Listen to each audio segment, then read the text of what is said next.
Mark. Get this in the...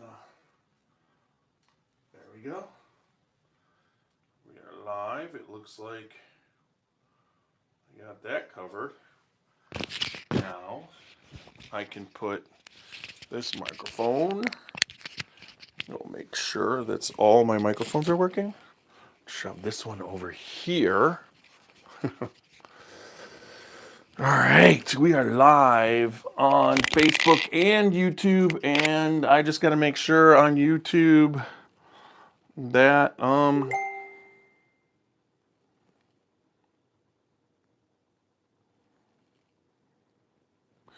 yeah, you're gonna. It's so funny. I just told her I was going live on Facebook, but then she's gonna for the podcast, but I get messaged. So that is kind of bizarre. All right, we're on YouTube, and we're going to hit here. Scotchy Bourbon Boys, just checking audio. Hit that one. All right. For the podcast, but I get messaged. Yep, we are live on, and that's looking really good right there. I'm going to do that. I'm going to put that there. Let's quick tell everybody. Welcome to the Scotchy Bourbon Boys podcasts. We podcast every Tuesday and Thursday at 8:30 p.m. Make sure you check us out. We monitor comments. Let us know where you're from and what you're sipping on. Thank you for joining us.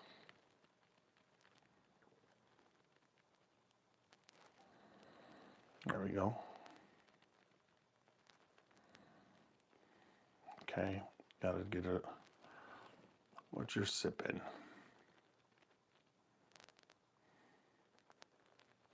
There we go. We sent it. It's ready to go. We're on YouTube. We're live on YouTube. All right, everybody. Welcome tonight. What do we got? Why are we paused on?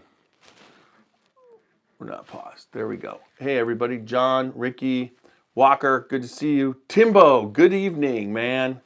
All right. It's like we are talking tonight. What? Oh, we are talking tonight. What? Oh, wow. What?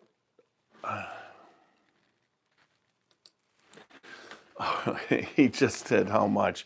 I will get back to you later. All right. We are talking everything 2026 in the bourbon industry. I've got my Christmas present from Super Nash.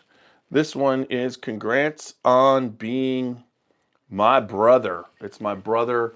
I've got a old fashioned here tonight, and very, very excited to be able to do that. We're monitoring the YouTube, we're monitoring the Facebook, and we will get into right away our sponsors. I want to give a shout out to our sponsor, Whiskey Thief Distilling Company in Frankfort and Louisville in the New Lou area. That with Frankfort, the Frankfort location, it is a barrel pick all day, every day at their distillery on Three Boys Farm. Fantastic experience. You walk in, price of admission. You basically get to taste from 5 different barrels. You like one, and you can thief your own 375 bottle, your own 750 bottle, and you can thief as many bottles as you want. So basically, go there, hang out, sip off the barrels, decide what you want, buy yourself a bottle that you get to fill yourself with a Whiskey Thief.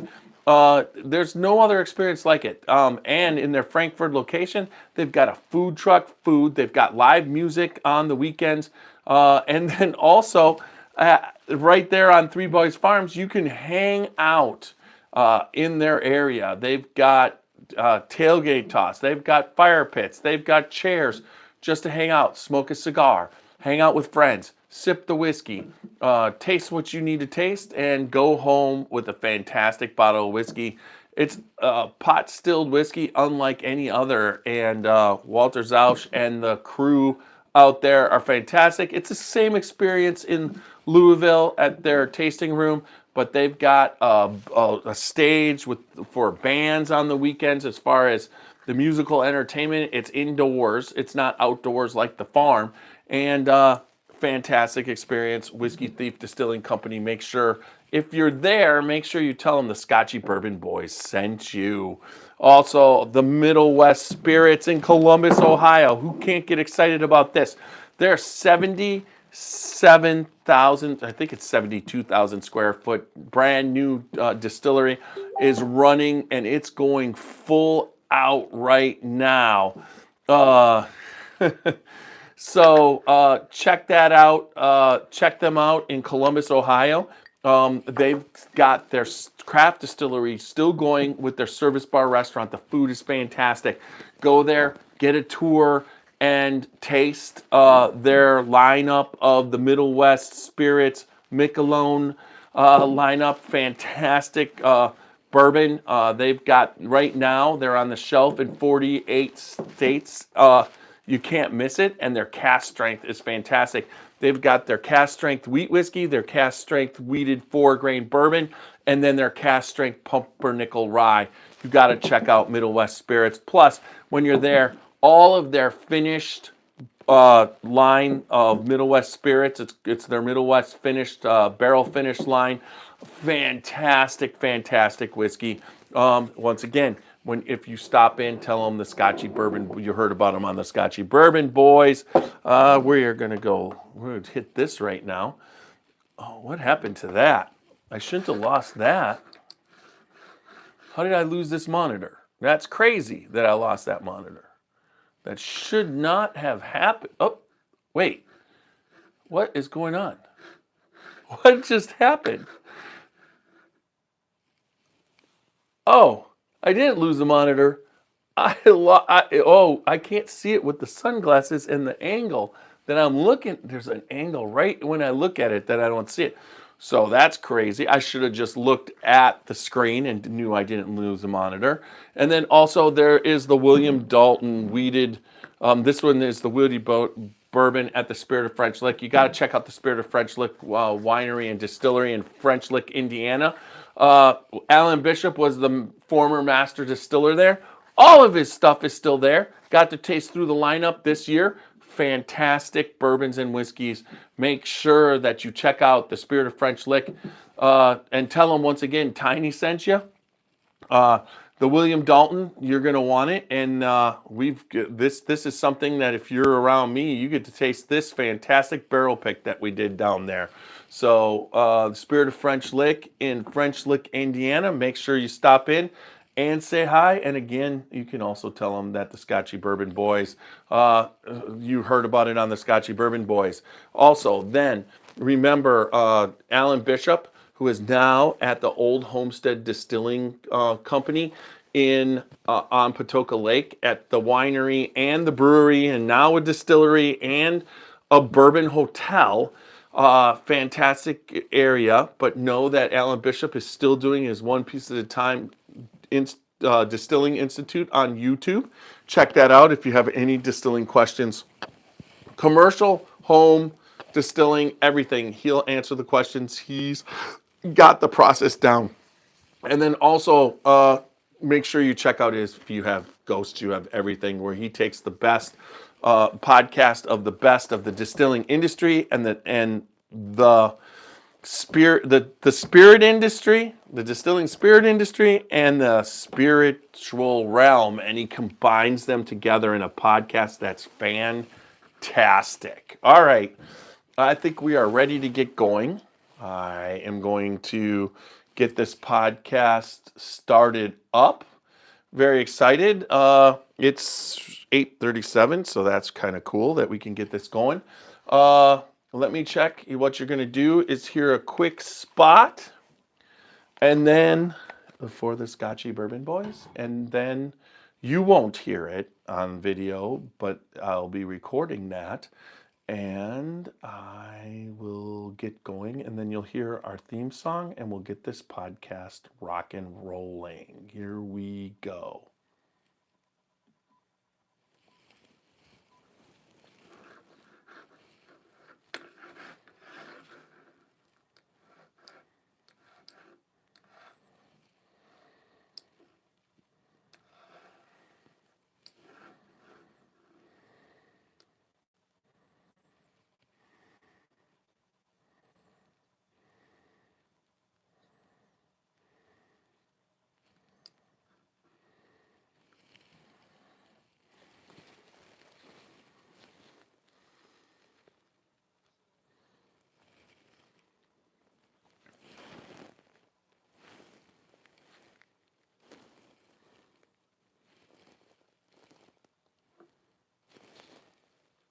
straight into the heart of Kentucky bourbon culture.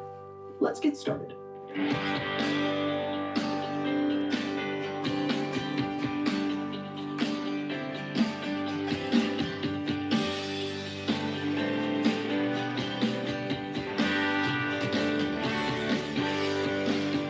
Drinking bourbon, sipping on some scotch.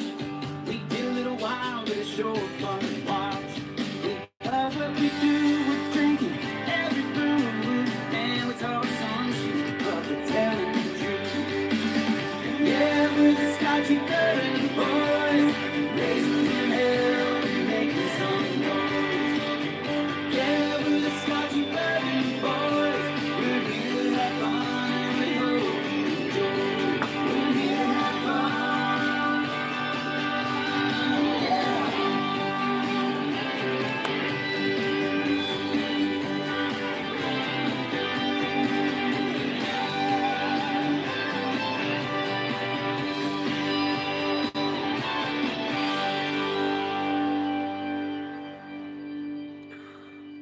All right, welcome back to another podcast of the Scotchy Bourbon Boys.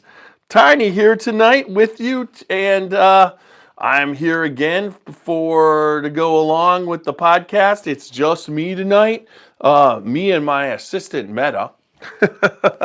One of the cool things, can't wait to get this one going. I have been having a lot of fun using and utilizing the technology that is advancing today. And as we go into 2026, I hope I completely improve the quality of the Scotchy Bourbon Boys. Now tonight, I'm by myself. This one would have preferred not to be by myself, but Super Nash is under the weather. He's kind of having to work through something, and he's not only working, but then it's just kicking his butt. So get well soon, Mr. Super Nash. I kind of miss you. Out the big guns. All right, so we are talking about Macaulay Minton joining us on the podcast tonight, and that is one thing. That's thanks you. Welcome, Macaulay. You need to be on our podcast coming up for sure, 100%. We need to set a date, get you on, because you're killing it with dark arts, and the whiskey that you're producing is fantastic, and you are taking on the industry on a level so that you can make yourself pretty successful. You're pulling a double digit ear banger. Did I see somewhere you're pulling? Oh my God, that would be crazy. But that's like, super. But just to keep going forward tonight, we're going to be having a podcast on the outlook of 2026. I'm just like so excited by what everything, as far as running a podcast and everything that you can do in 2026. And this podcast tonight, I have way more information than I normally do. Normally, I form an opinion based off of experience and talking to people within the industry, but my scope is nowhere near the scope that you can do now using AI searching and what's happening on the internet. So I just definitely am going to be going. I got an outline, everything. There's a lot of stuff. I'm super, super excited about what's going to happen in 2026. I can't tell you. We'll go through this and we'll go for it. But in the meantime, check us out on www.scotchybourbonboys.com for all things Scotchy Bourbon Boys. We got Glens, we got T-shirts, and we also got bourbon balls. So you hit that website right now, buy some bourbon balls. I'm gonna get an email. We're gonna ship it to you. It's perfect time. You could ship bourbon balls in the winter. You don't got to worry about them melting. So check out the website, and then also make sure you follow us on Facebook, Instagram, YouTube, X, and TikTok, along with Patreon, check us out on our Patreon. That's a pretty cool program. And then also make sure that listen to us on Apple, iHeart, Spotify, and anywhere else that podcasts are broadcast. We're there. But whether you whether you watch us or you listen to us, make sure that you leave us really good feedback. Go and leave us a 5-star review. Write a review. I would really appreciate that, especially in 2026. Get our rating further and further up. The better we're rated, the higher that people look at us, and more ability in social media. And then also, make sure that you subscribe, become members. That's another thing. Just make sure, try and become a member and support us. And then if you're on YouTube tonight, I still haven't had a super chat yet. So if you guys can do a super chat, that would be kind of cool to get my first ever super chat. A lot of people do this and they don't, you don't get the super chats, but check that out. But Facebook, YouTube, everything, right there. Cheers. We're ready to get this party rock and roll started. I am excited about tonight's podcast. Not drinking anything specific. I basically went with Buffalo Trace Old Fashioned. Put a cube, dropped a couple cherries in, and I'm right there. The one of the better Old Fashioned mixes that I've had. It's available on stores all across the country, but you can also get bottles at the distillery. That's usually where I pick up mine at any time. So that's what I'm sipping on tonight in my my favorite glass given to me by Super Nash, basically congratulating on me becoming his brother. So I've got that in there. So what are you all sipping on? I know there's a lot of you out there, but let me know what you're sipping on. Also, on so we've got people on YouTube saying hi. We got Steve, Dead. Oh, okay. Thanks.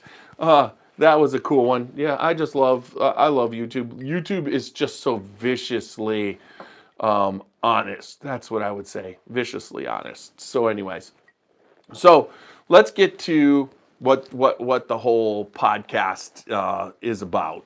We're talking about, I would have loved to have Super Nash on so we could have a conversation about this. But if you want to chime in on the, anybody on the, just anybody on the Facebook or the YouTube, if you have an opinion, let me know. That just made no sense. And I will definitely try and answer what's going on, okay? There's, it's just so funny. Anyways, so we are talking about the outlook of American whiskey industry for 2026. And we might do a podcast on international whiskey, but just to start off, for the last decade, bourbon felt unstoppable, right? New distilleries popping up, allocated bottles disappearing in minutes, and warehouses filling faster than ever. But as we head into 2026, the American whiskey industry finds itself at a turning point. Is this a slowdown, a correction, or just the next phase of the bourbon boom? That's what it is. It's just basically overall, this is, in my opinion, the boom meeting reality. Okay, so as this little quote that came off, let's start with the elephant in the rick house. Over the past 10, 15 years, bourbon demand surged. Distilleries expanded aggressively. Production was ramped up based on future demand projections. And I would say in 2025, what's happened was that a lot of the projections as we were going forward,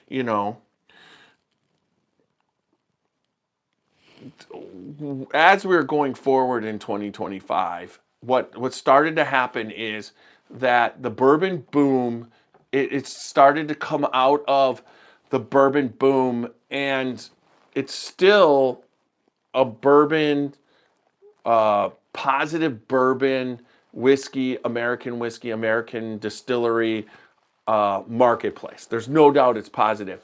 But it really came down to, for a while there, you basically could start a brand out of nothing. You could just buy a couple barrels, throw a brand up, and you basically would sell the whiskey. In 2025, in late 2024, that kind of ended. You have to know what you're doing to sell the whiskey, and one of the things is, and this boom it also was that even the base Jim Beam's, Jack Daniels, this American whiskey that's being made, that in itself was experiencing a market upturn of everyday rail, Maker's Mark, what you buy at the bars. Whiskey and bourbon became popular at the bars because of the fact that people were going off and searching for the bottles, but then when they went out, they would just drink the brands. I believe that in 2025, that kind of plateaued. People weren't just drinking no longer Jack Daniels, the base bourbons when they were at a bar. They might get a higher end pour and started to, maybe going to cocktails or doing different things. There's, you kind of, the one thing that you do is with whiskey is, as you keep going forward, I mean, initially when you start, you get your first E.H. Taylor, and it took a while, 5 years to get it, and then all of a sudden you've got 6 or 7 E.H. Taylors, and E.H. Taylor isn't as sought after. You don't need that because you become a more mature whiskey drinker, and then you start to get some of the others. So as the evolution of the bourbon drinker is still going forward, and we'll talk about that as we go. The industry is sitting on a record level of aging inventory. Kentucky alone has well over 16 million barrels. Now, there was a shortage of whiskey as far as allocated whiskey. Let's just take Buffalo Trace, for instance. You couldn't just, some of the bottles that were, people talk about Pappy. I'm not talking about when Pappy was on the shelf or whatever. I'm just talking like 2019 when Weller Green still was on the shelf and just starting. But then after a while, it was disappearing as allocated. There were so many people searching for this and wanting this that they couldn't keep it on the shelf. So the people that were getting it were the people that were getting their drop day and buying it all up on drop day, either then turning around and selling it secondary or, letting it go. And people, there's a lot of people in bourbon lines and everything. But what's been happening starting in 2025 is that this whole thing started in like 2012, and they started to ramp up production. Well, now it's 2025, so the production ramp-ups are starting to hit the shelves. So it's not that you can't, that there's less, that all of a sudden it's on the shelf. You see Weller Special Reserve on the shelf and Weller Red hanging around a little bit longer, and you can get it if you don't go in line. But what it's really coming down to is that they're making enough. So one of the great things is everybody's always been saying is like, well, I miss the days when I can just walk into the store and just make enough. Well, they basically have been making enough, and you're starting to see that now that there's that some of the brands that we've always gone after and whatever, there's no shortages of that. And so because they were making, and that this is based off of, let's just say, 6-7 years. So if we're going 6-7 years back, we're talking, it's 2026, we're talking 2018 production for this year, and it was 2017 production. They've been ramping up major production even into the 23 and 24.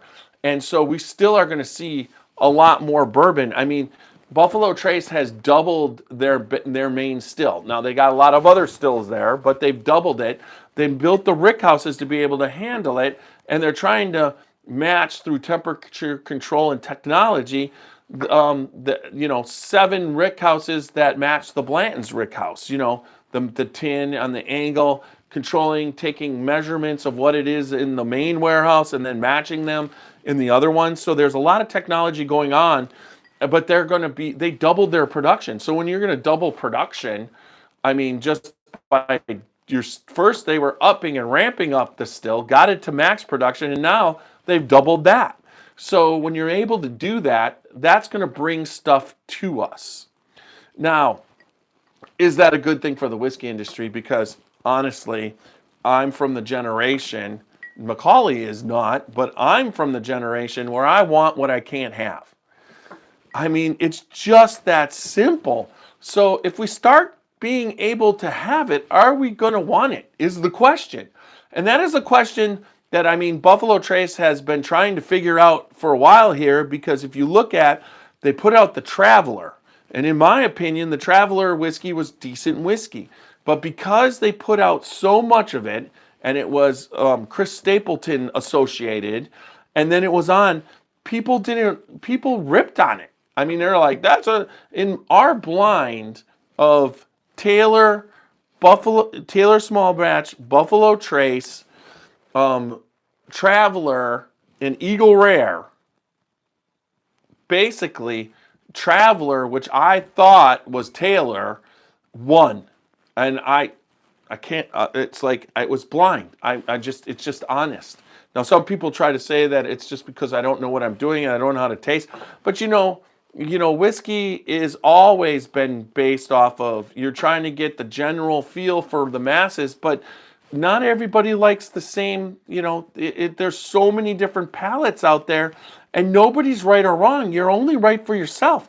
Anybody tells you you're wrong, what you like, if you just like Jim Beam and you think that's good, rock on. I mean, I'm just going to tell you, I'm not going to judge it as a bad thing or whatever. It's what you like. So that's the kind of stuff that you gotta take in association. That's just one thing with the podcast and the rating systems. Michael Veach just did something on rating that he doesn't like to rate because ratings mean nothing. Well, we give rating as a guide. We don't give it as a Bible written in stone. I mean, if you like what I like, which a lot of people that follow this podcast do like what I like, they take in advice of what I'm saying. But, even, we got all the different players, and, we all don't, some of us love Maker's Mark. There's one of us who doesn't love Maker's Mark. I mean, it's just your palate's your palate, and you got to go off of that. So, Kentucky alone has well over 16 million barrels. The great news for bourbon. So, one thing that we got to do is, the great news for bourbon, 5 to 10 years from now, so 60 million barrels aging. That's great news for bourbon. 5 to 10 years from now, but it creates real pressure today. So major players, including Suntory Jim Beam, have publicly acknowledged this by pausing or slowing distillation, reevaluating production schedules, and focusing on inventory management instead of growth at all costs. Now, this isn't panic. It's course correction. And that is what I wanted to say, is that how many people were laid off on this pause? Okay, so one, they said they're going to run the craft distillery at full capacity, which I don't believe. I've been there. I don't believe it's been running at full capacity ever. So, and then they're going to shift where they just redid the Boston distillery and all the equipment. They're going to ship some of the production to Boston. So they are shifting, and they're taking advantage of this market where you still need to be making decent amount of bourbon, but then they're going to. I couldn't find when the last time they revamped the Jim Beam Claremont distillery. It's not been in the last 30 years. So they've updated it and modernized it. When you're there on the tour, you can see they got computers, but this needs it. You need to be able to take advantage of certain time periods and do this. But when they announced that they were going to pause and then said they had no layoffs, that just in itself tells you everything you need to know. That this isn't based off of the market's crashing or they're stopping. No, they have other ways of producing the whiskey, and they're going to do it. So, why demand has softened? So, why did demand cool off? Now, if you're going to go off of what happened during COVID, everybody knows that the bourbon was in a boom and it was doing well going into COVID. But in my opinion, COVID stepped on the accelerator like massively. It was like they were thinking it was going to go on a 12-degree angle, and it was going on a 50-degree angle all of a sudden as far as demand. Now, when we got out of COVID, which we are out of COVID now, I think the demand is going back to the 12-degree angle. So obviously, when they were in the 50-degree angle, they were trying to meet the demand, what they thought, but we've cooled off to like if you were to look at this and there's a spike and then there's a drop. If you would eliminate COVID, I believe it would just be an upgrade as we go. Now, so what has started the cool off? Okay, one, younger drinkers are consuming less alcohol overall. Last year, I believe there was a 3% drop in all alcohol consumption. So that goes across what we're talking about. It goes across into, well, if there's 3% left overall, then 3% less in the bourbon market. It's not like you're losing out into your competition. Ready to drinks. There's a lot of ready to drinks. So instead of consuming just bourbon neat, there's a lot of they offer us ready to drink cocktails, which honestly, I could tell you that I've tried. So that's something that I didn't try before, but it makes sense. Then there's other lower alcohol by volume options because of the fact that, whiskey is a higher thing. And if you're drinking it neat, you're really talking about a high ABV. And then you're talking about drink less, drink better mindset. So one of the things I can tell you for me personally is I've been drinking as far as how much I consume. I mean, during COVID, I was consuming at least one pour of whiskey a night, and then on the podcasts or whatnot, and I had time. And so I was always being aware that I didn't want to become, an alcoholic. But now, the in-between, I mean, I'm not even participating in dry January, but I think today is the 6th, and I've had maybe 3 pours, one on New Year's Eve. I had one on Christmas, and then so I'm not consuming as much. I'm enjoying higher quality whiskey. So that is one thing that I agree with.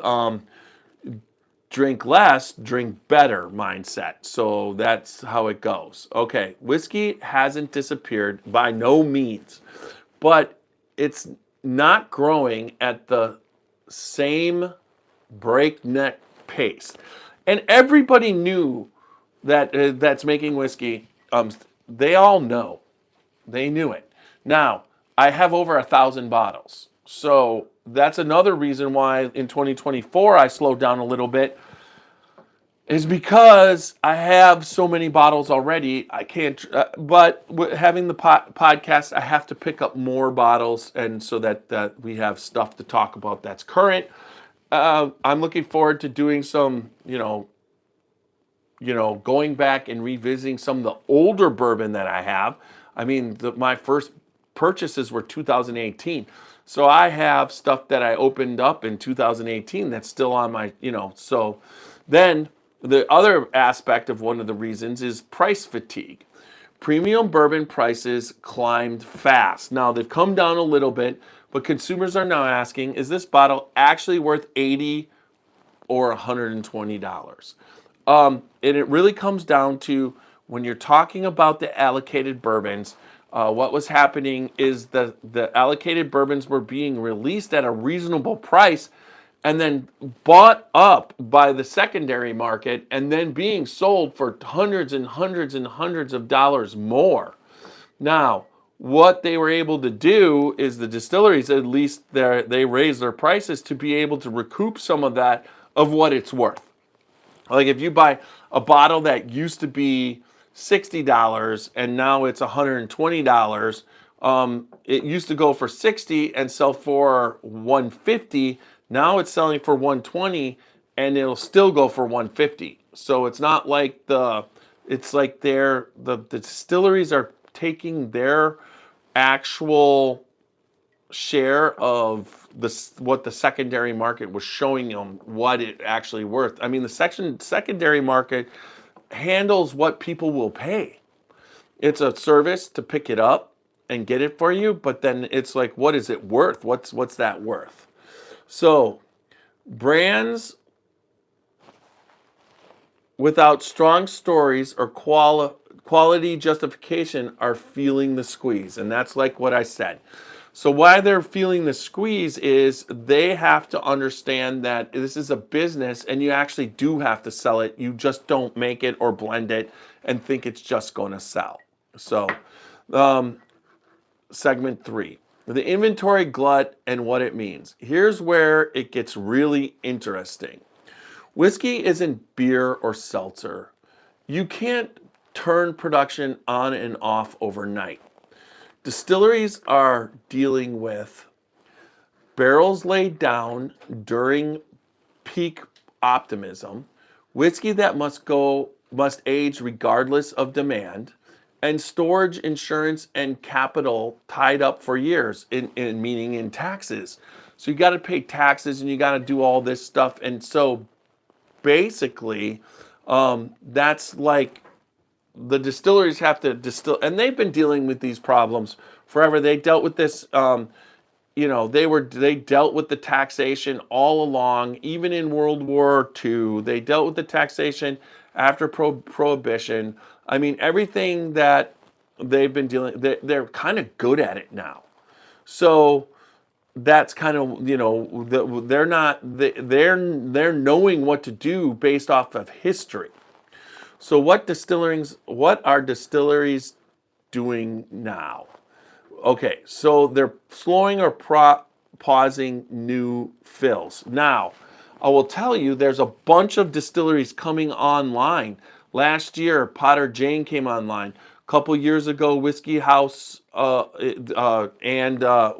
Whiskey House of Kentucky and Middle West Spirits came online in 2024, along with the Western Kentucky Distillery in 2023 started producing.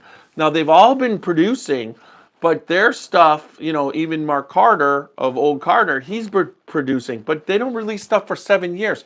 So in 2023, if you started and you're not releasing anything for 7 years, you're not going to be releasing anything till 2030, and you don't even know what the market's going to be there. Potter Jane has been releasing their White Dog to get them through this time and this distillery that they got going there. Now, so one of the other things they could do, they're slowing or pausing new fills. They're not producing as many barrels. Now, a new distillery is probably laying down as many barrels as they possibly can. Extending aging timelines. So that's one thing that you're seeing right now. We're seeing Knob Creek 21 for the first time. The oldest expression before that was 18.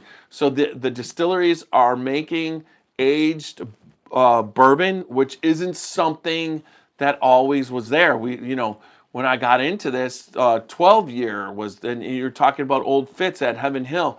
Everything's going further and further along, and they're aging that and selling those whiskeys for a little bit more because there'll be less when you get to that point, and you've had paid more money to age them as far as taxing.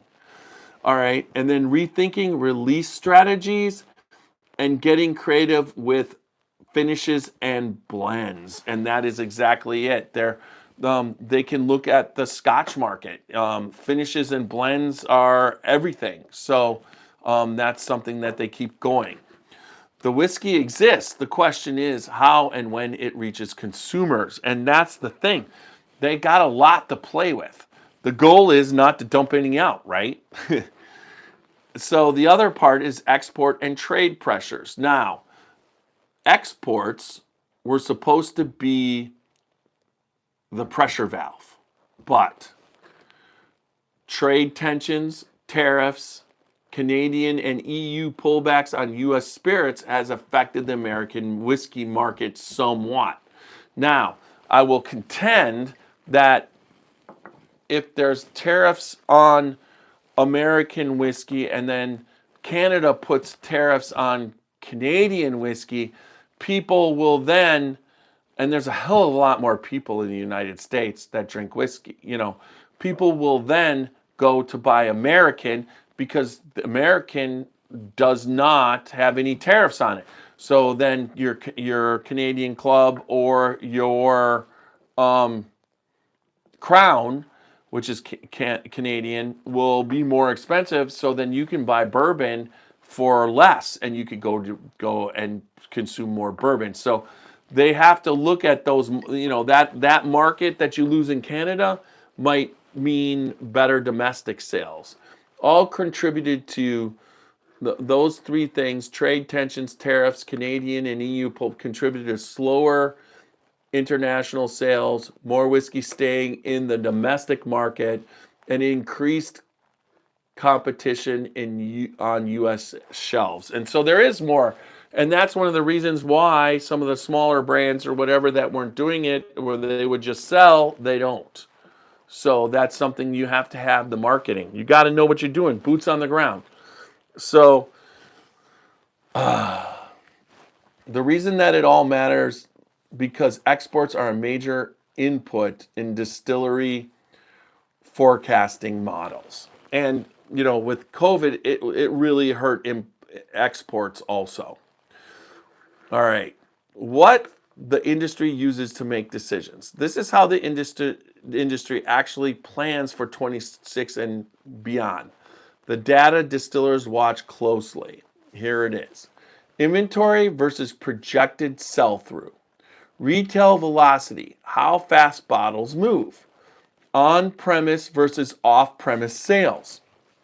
Export performance by country, the demographic, consumption trends, and disposable income and inflation.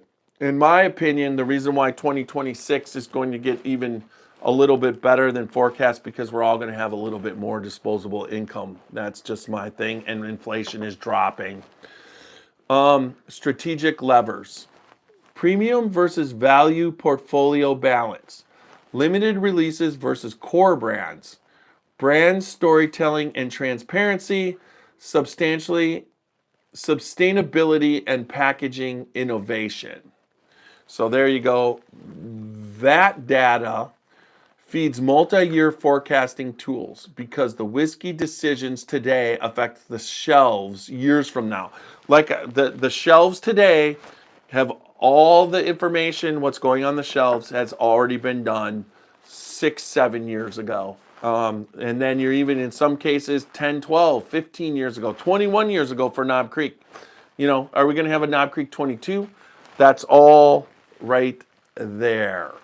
So anyways, all right. Is this bad news? No. That's the short answer. It's not bad news for the short answer. Is this the long answer? It just depends what and how the marketing of bourbon handles it. They have to keep being re-innovative and reinventing themselves. They have to come up with fun, different things to keep this going. I mean, Maker's Mark, if you look at with their, at one point they only made Maker's Mark. Then they started doing Maker's Mark 46. Then there was cask strength. I mean, you got to keep reinventing yourself to keep the people occupied and get the younger generation to start participating, as the older generation is diminishing from you. So right now, us over the past 10 years that started in our 40s. And so I would say the 40-year-olds are still on board right now. But when you're talking about 20 and 30-year-olds, they have a whole different outlook right now on life. But as they mature further, are they going to go to the bourbon aspect of bourbon is the lifestyle of not overindulgence, relaxation, working hard and relaxing. That generation, we don't know what that's going to be. Our generation, my generation, always wants to work hard. Their generation is different. Not that they're any better or worse. It's just they've had to grow up in a time period and deal with things that our generation never had to deal with. So it just depends on how that keeps going. Short term, 2025, 26. There's a little bit slower growth right now. Production is being paused or slowed down. I mean, for instance, Heaven Hill just opened up and built their distillery in Bardstown for the first time since the fire. And so now they've got a distillery there. Now, they didn't lay anybody off, but they started up that distillery and they're running it with the people that they have. So it's kind of cool. Inventory management is very important and more competition for shelf space. So they have to come up with cool things like different types for the brands, birthday brands, your celebrations. I mean, it just keep coming up with what you can do and the different type of finishes. So there's a lot of innovation that can keep happening. But there is more competition for shelf space, that's for sure. Now, mid to long term, bourbon still has global appeal. Premiumization isn't dead, it's just more selective. And emerging markets still show promise. Quality producers will stand out. So you need more long term. You're going to have to do your quality. Make sure you're distilling high quality, no shortcuts. Brand transparency, and then the different markets. Right now bourbon isn't out there, and they keep trying to go out, but they want bourbon in Australia. They want bourbon in Japan. So, taking those markets a little bit further is very important. This feels less like the end of the bourbon boom and more like bourbon growing up. And that's what I'm going to say. It's not like that it's not going in the right direction. It's just not going there as fast. And everybody knew that there was going to be a place where it had to slow down. It was just going too fast. There's just not that many people. All right, what this means for drinkers. Now, we just talked about what this means for distillers and companies making the bourbon. What does this mean for you? It's the silver lining for us. It's just like, that's what it is. We're going to have more availability because maybe there's not as many people drinking it, but us who love it, there's going to be more bottles for us to get. All right, less artificial scarcity. So in other words, there will be more of a desire to get it to us because they need to sell it. They can't. Artificial scarcity is based off of keep it from us because we want it, because we can't get it, but they're going to have to put it out there. It'd be nice to one day be able to get a bottle of Pappy Van Winkle. That would be great. 10-year, 12-year, 15-year. I see that happening eventually. Potential price stabilization. The price for some things have been going up, but I've been seeing it drop back down. We talked about this. For instance, it was Rare Breed. I saw it peak at 49. I picked it up for 42 the other day. I've even seen it as low as 38 at Costco, I believe, or something like that online. Older and more interesting releases. They're going to have more stuff to age and play with. Before, they didn't have as much. I think it's going to get better because they're going to have more of a barrel selection going forward. It's going to be the distilleries are going to have to be tasting and picking barrels and making really, really good decisions on their aging inventory. And then innovation driven by necessity. They're going to have to get more, keep being as innovative as they have been. Get those special releases to us, and then those distillery releases make us still want to stand in line. You didn't. The lines were the same as they were as always while I was out in 2025, and I don't see that changing for 2026. The whiskey didn't disappear. It's just aging. Remember that. So, the American whiskey industry in 2026 isn't collapsing. It's recalibrating. The brands that understand their drinkers, respect their liquid, and plan beyond hype will be the ones standing strong when the next upswing comes. I believe people like Macaulay Minton. I think that there's still people who excel in what they're doing, like Macaulay has, and bring excitement to a brand and do all the new things and redefine how he looks at everything based off of what he learned in the industry. That's still a boom. So that's kind of cool. So then that's our take on the outlook for American whiskey in 2026. If you enjoyed this breakdown, make sure you like it, subscribe, pour yourself something worthy of the conversation. Until next time, keep it neat, keep it honest, and we'll see you on the next episode of the Scotchy Bourbon Boys. I'm not going anywhere yet. But that's it. That was my outline for today.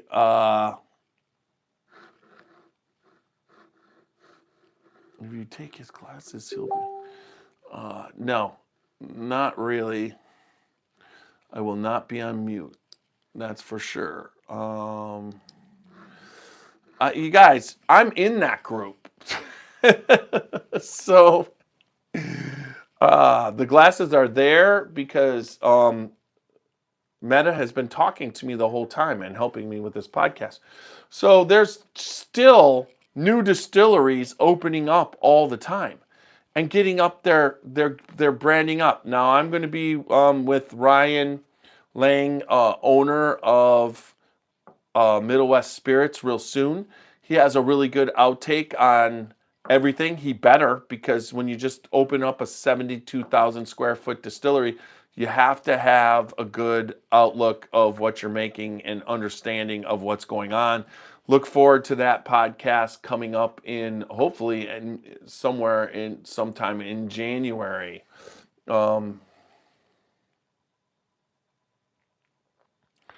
Let's see. We got Thomas Anderson. Thanks for doing it. He's been sipping on bourbon for over 50 years and still drinking it. So that's kind of cool. I want to thank everybody tonight for coming on once again. I'm on by myself, which is completely and totally fine. Had myself a nice old fashioned. Anybody have any? Oh, so yeah. Maybe I can. Well, if you all stay on a little bit after the podcast tonight, I'll do it, and we'll just keep this conversation going. But what I gotta say is, my outlook is, personally, for instance, everybody are really good cherries. Everybody, when you see that Jim Beam pause and you read what USA Today is writing and what they say about tariffs and all this stuff, it's the job of the company to turn and pivot to the marketplaces.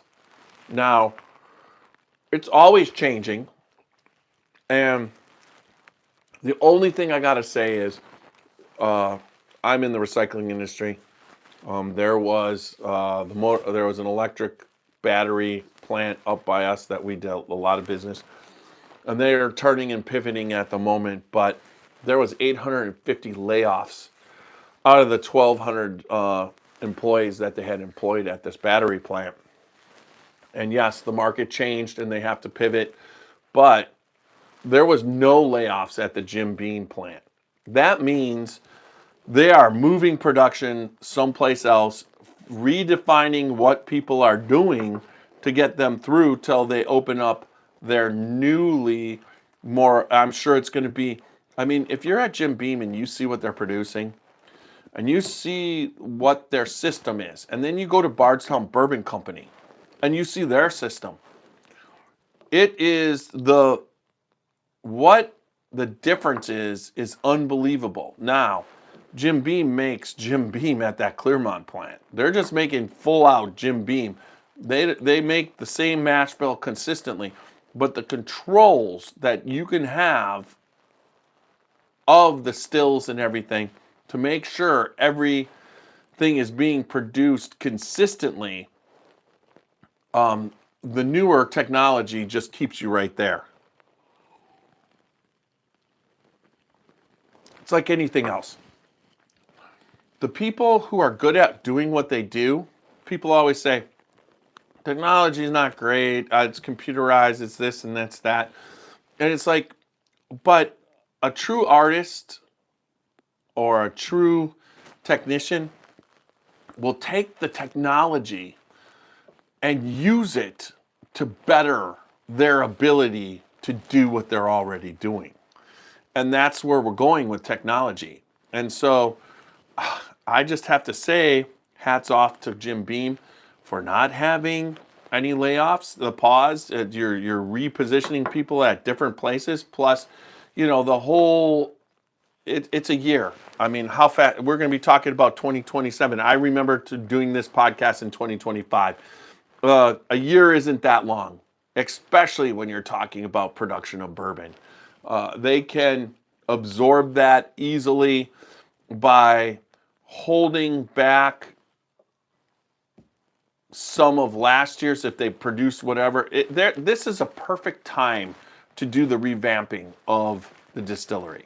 So, it just seems like this whole what's happening as far as the slow up, as far as growth, is really giving the industry time to catch up and just keep producing fantastic whiskey. So I don't see any slow up in allocated. People are going to be in line this year. I don't see, it wasn't like they were closing the plant. All the tours are still going to be available and open at Jim Beam. The amount of different places. I mean, if you guys can go to Dark Arts and see Macaulay, they are in the complex in Lexington, which has, I believe, James E. Pepper and the Barrel House distilling company. So, that is something to check out, the Dark Arts. I mean, it's still fantastic. So let's see.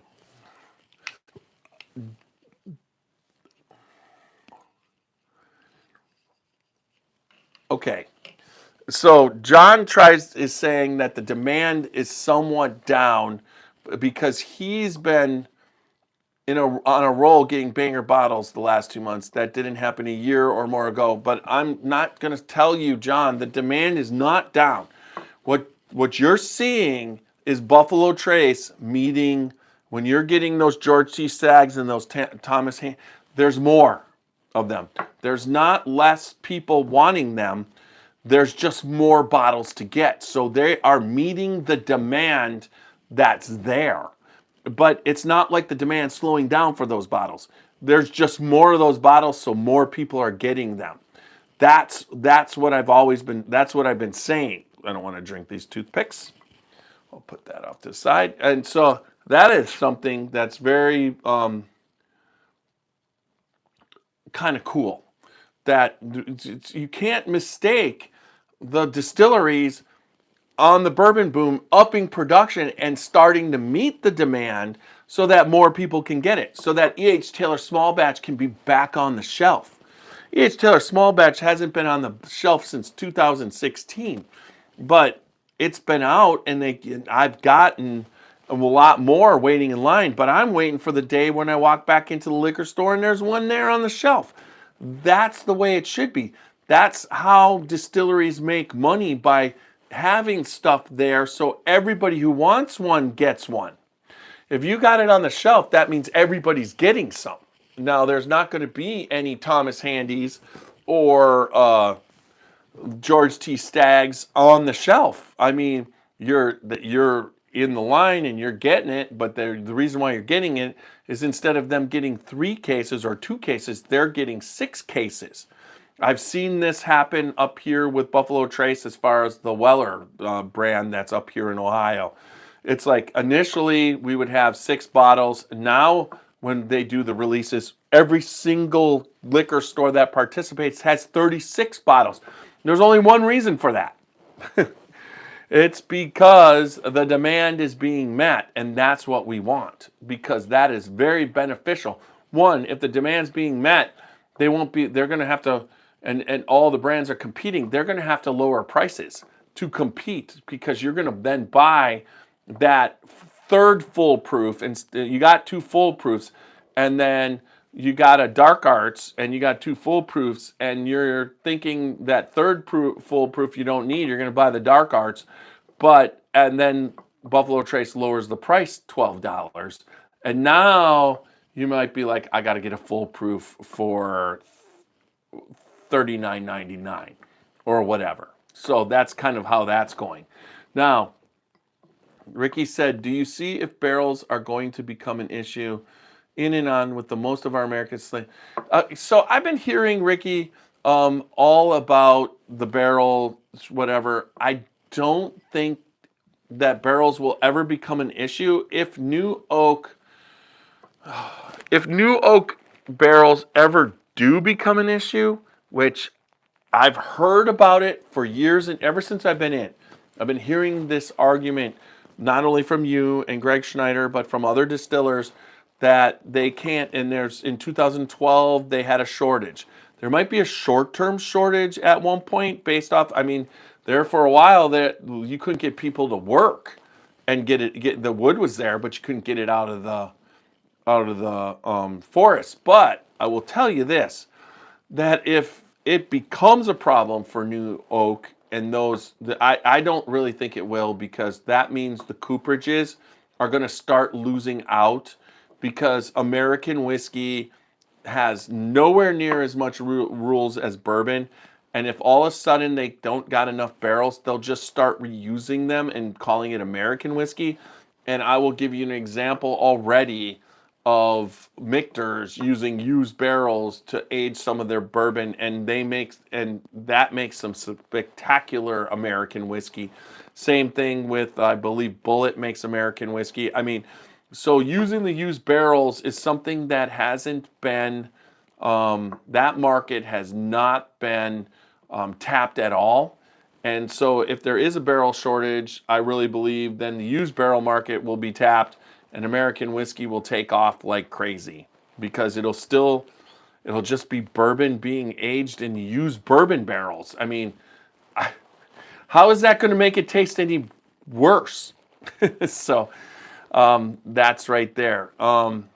So Matt says Booker's and the Jack Heritage had 6 cases plus per store. First the bottle come readily available, then the price war starts lowering.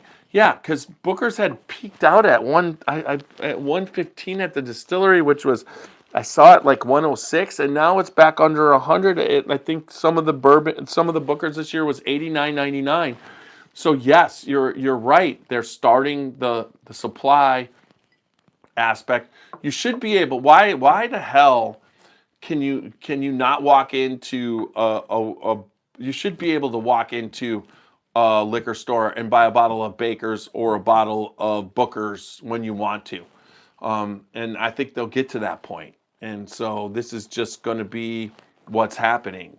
And I hope everybody had a great time tonight. I'm going to end up the podcast because it's right on time for that. And remember, everybody on YouTube and on Facebook, stick around because I will be inviting people from Facebook and we'll keep the podcast going a little bit longer. Let me get everything set up here. I had it earlier, but I do not see anything like it at the moment.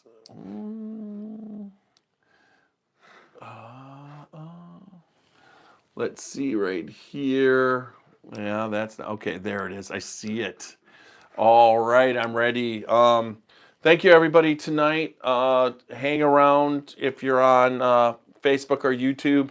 Make sure if you're on Facebook, join us in the conversation because I will be sending the link out real soon.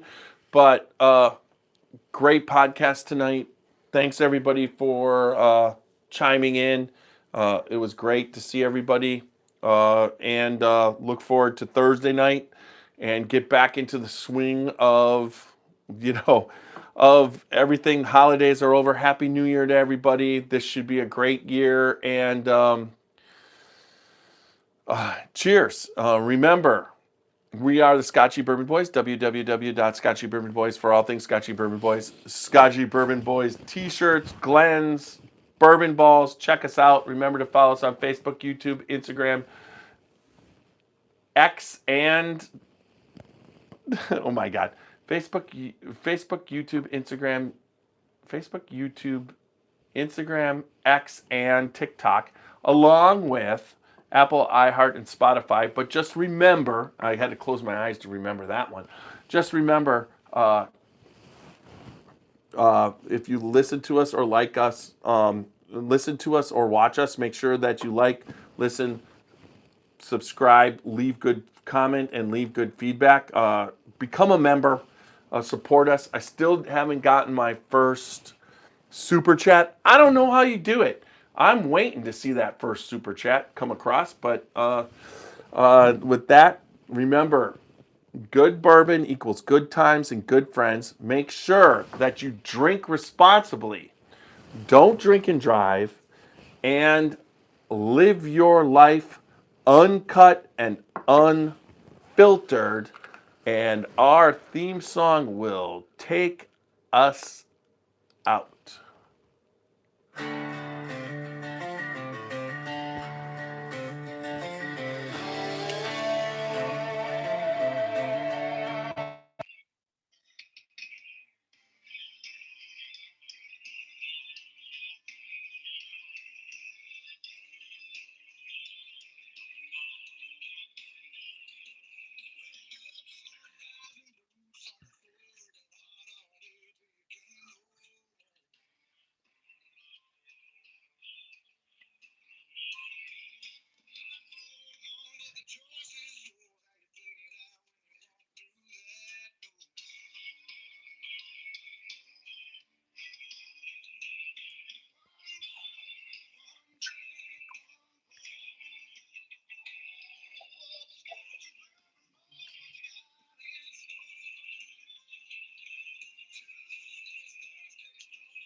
All right, there we go. Let me get this save in.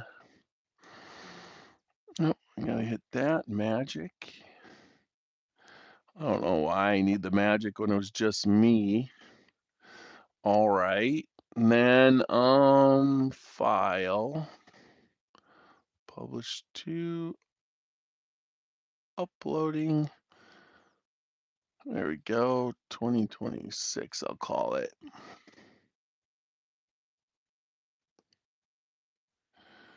There we go. Save in. Perfect. And then I will copy and paste real soon. Thanks, everybody. All right, here we go. That's a decent timing on that one. All right. That should be right here. All right.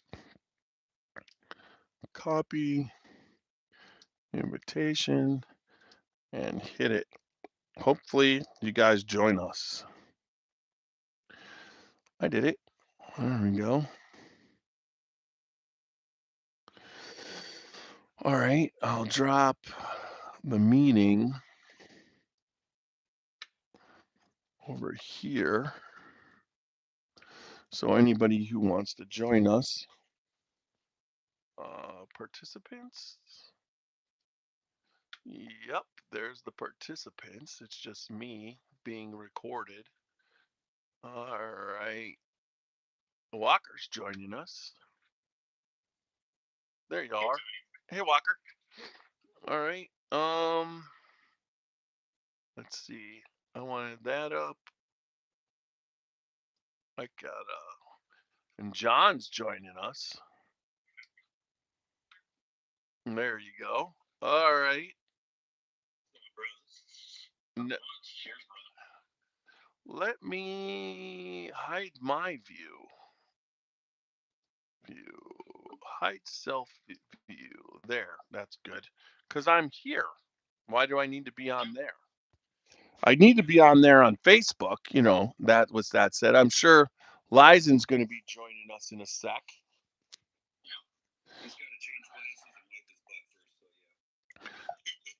I don't got to change my glasses though. All right.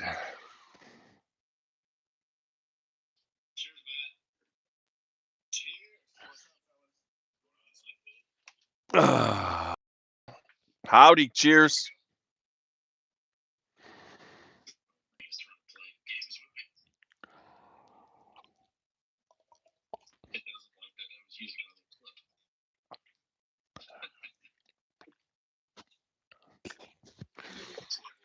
My new internet is next level. I'm so glad I did it. Oh, well, I'm sure there'll be BS, but the whole everybody can be on now, virtual reality, all that kind of stuff. It's been nothing short of. Plus, I had an old like I have to say, my daughter lived here. Let's see, my grandson was 2. Hey, yeah, I'm sure that sounds like Randy's coming in, right?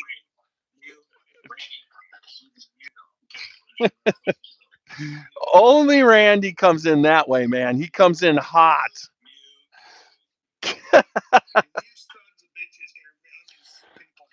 Yeah, we hear everyone, Randy. You always come in hot with everybody else. It's like you're half the time you're talking to the Pentagon, and you're like in.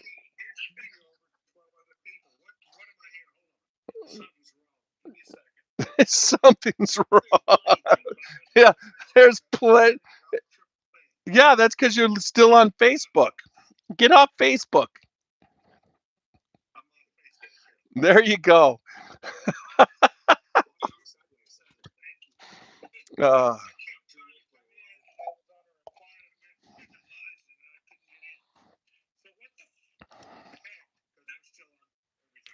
no, it doesn't matter. What the fuck?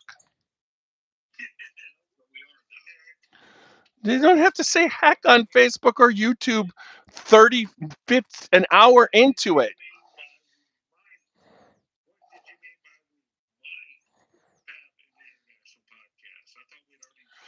Who said anything about it? I didn't. Where did I didn't even talk about an international podcast tonight. No, I didn't, Randy. Nope. Nope, did not. No, I never. You're. Nope. No, I did not, Randy. I did not mention anything about you. You can go back and listen to. I did. No, we were. I was talking about international. The podcast was about the market of 2026, not about anything about me podcasting about it. I was talking about the international market. No, not. No, I don't think I did podcast. I just was talking about the international market. Not. I never. No, you won't. No, one Randy, I never thought of you tonight as far as I didn't do anything promotion. That's going to be on Thursday. But I didn't mention anything towards a podcast about international whiskey or with you. That'll be Thursday to promote the Tuesday. No, I know that. I don't care.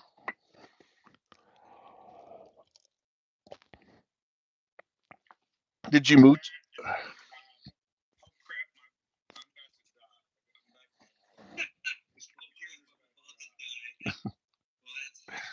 Anyways, is Lies in there? So what's your take on the 2026, with all the people still on YouTube and Facebook? They all want to know what your take on 2026 is going to be, what kind of year this is going to be for whiskey, because I think it's going to be pretty phenomenal, for us.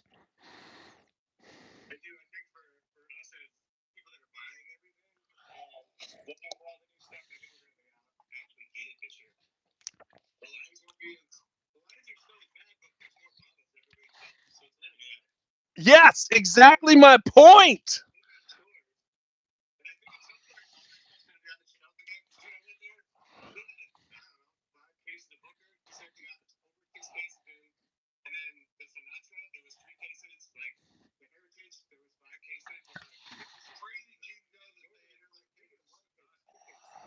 Yeah, Sinatra's all over everywhere, man. Yeah.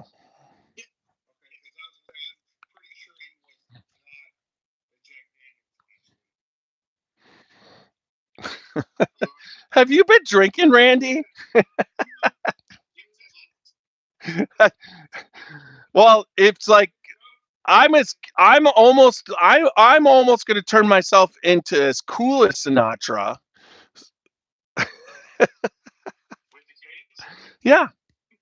I mean, my, I'm not going to take. I can't take these Ray Bans off. I always wanted a pair of Ray Bans, and then I finally get them, and they like talk to me.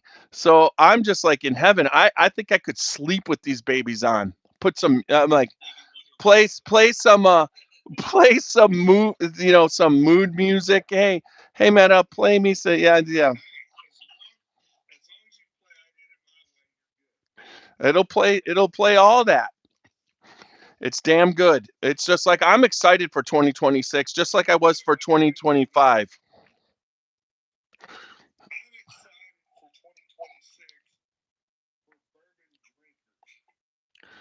Yeah, and I'm excited for bourbon. I'm excited for. There's no problem. There's no problem. The this No. Nope.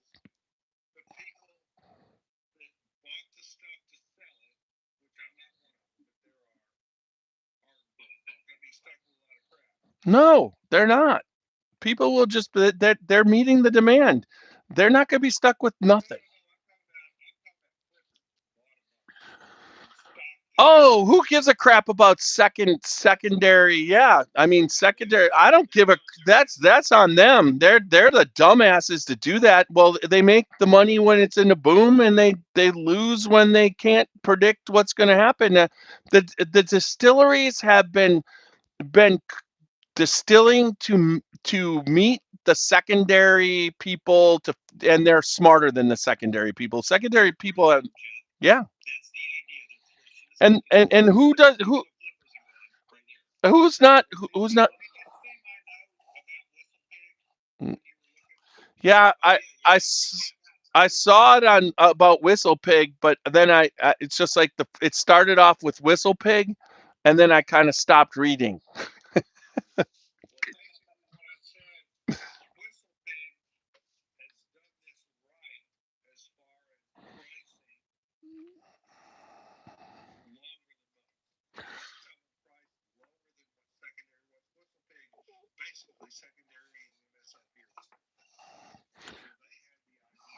Well, just know that Whistle Pig and secondary, Whistle Pig is rye, and rye wasn't bourbon, and Whistle Pig came in and they did a really good job with rye, but I can't do it because it's rye, and I've had yes, the little bit of Whistle Pig bourbon is okay to me.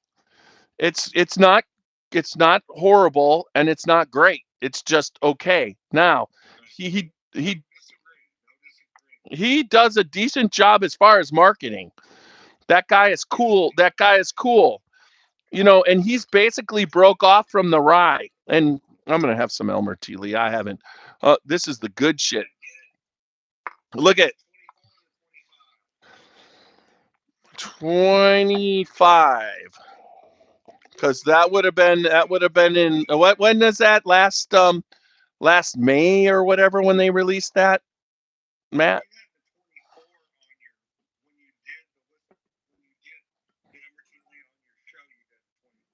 I had the 24 and the 25.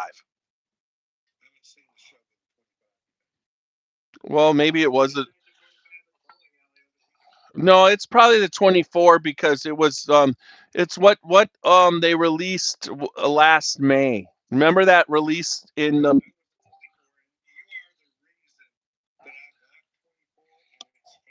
mhm.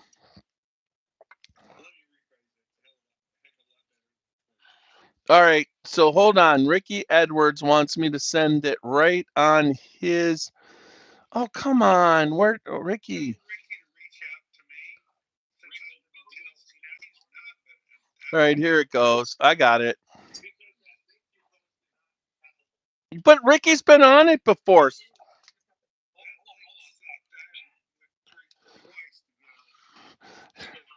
You had to suck it. You had to suck it twice, Randy, to get on.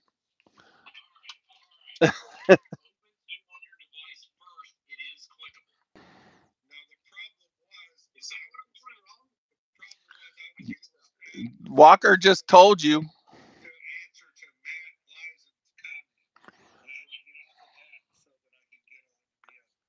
I would I would say this 20 20. So I got this glass from my mother-in-law.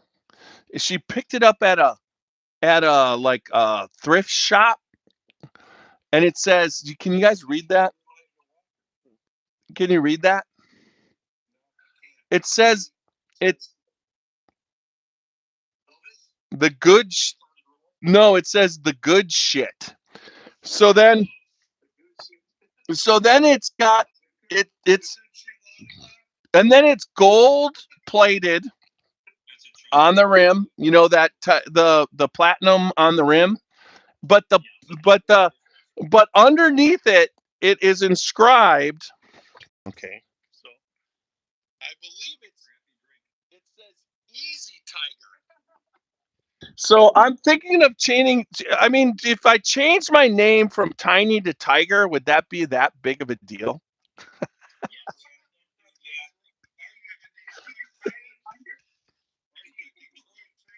No. Hey, hey, John. On Saturday night, one of us is going to be sad.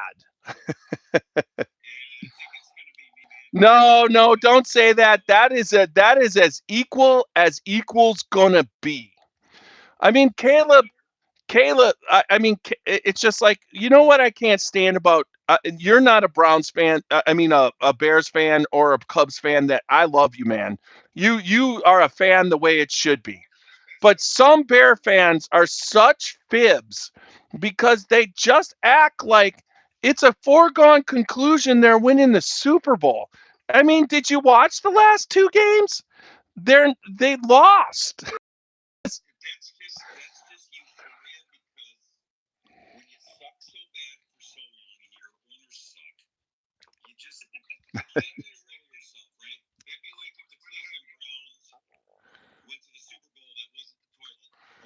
Yeah,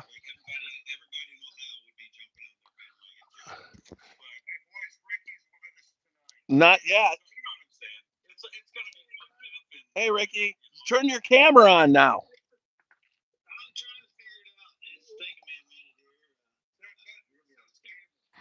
Yeah, I agree. I agree, John. But Bear fans always like they act like Packer fans are like act towards them like entitled. And I never, as a Packer fan, I know that I've had two Hall of Fame quarterbacks, and they both only won one Super Bowl because what to win a Super Bowl, everything has to line up unless you were Tom Brady, because Tom Brady was a once in a lifetime quarterback where every year almost lined up for him. Right, but as soon as Brady left, did that same defense was there the next year, and uh Belichick win any? He never even made the playoffs more years. Nope, not talk. Nope, it's the Bears. Bears Packers are fucking.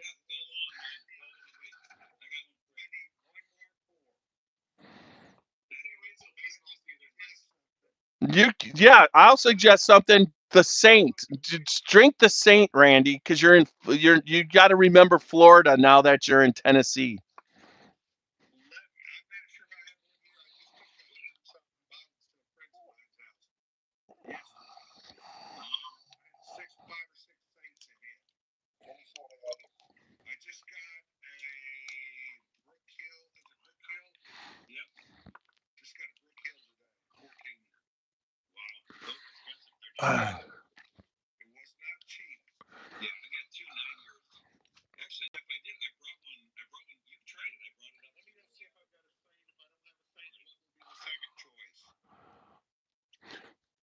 Book Bookers.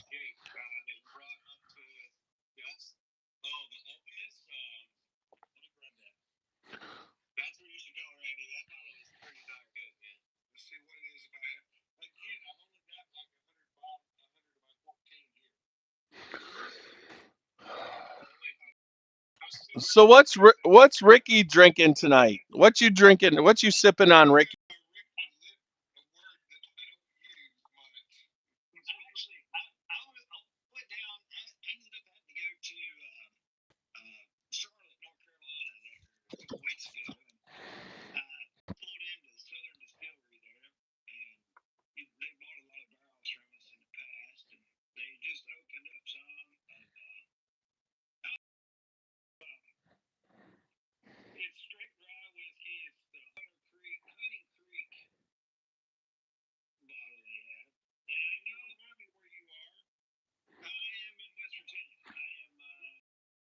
He works for the West Virginia Great Barrel Company, correct?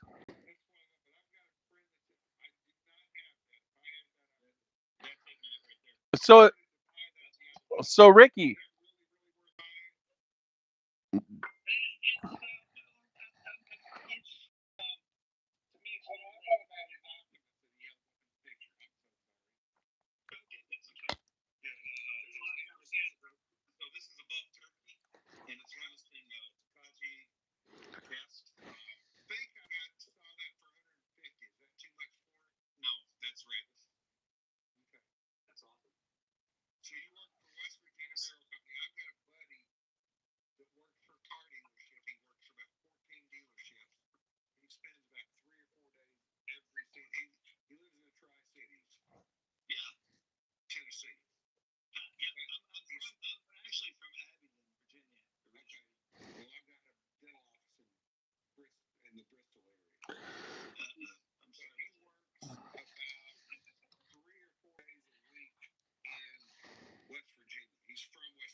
So, Ricky, my son went to school at West Virginia Tech.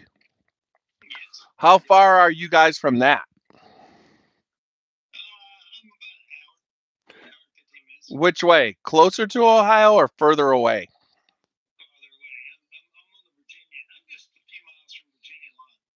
Okay. How far are you from the George Washington distillery?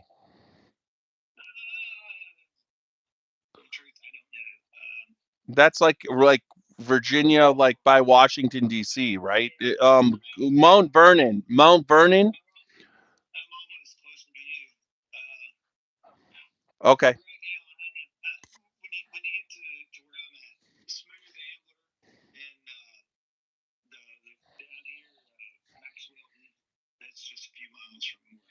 So you're by the Smooth Ambler. Okay. Do they buy barrels from you?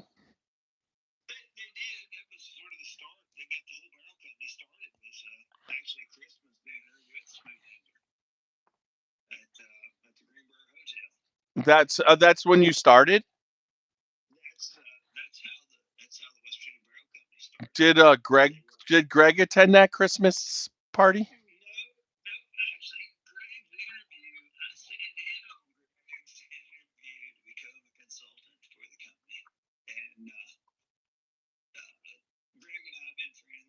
Yes, you have. How can you not be friends with that man, right?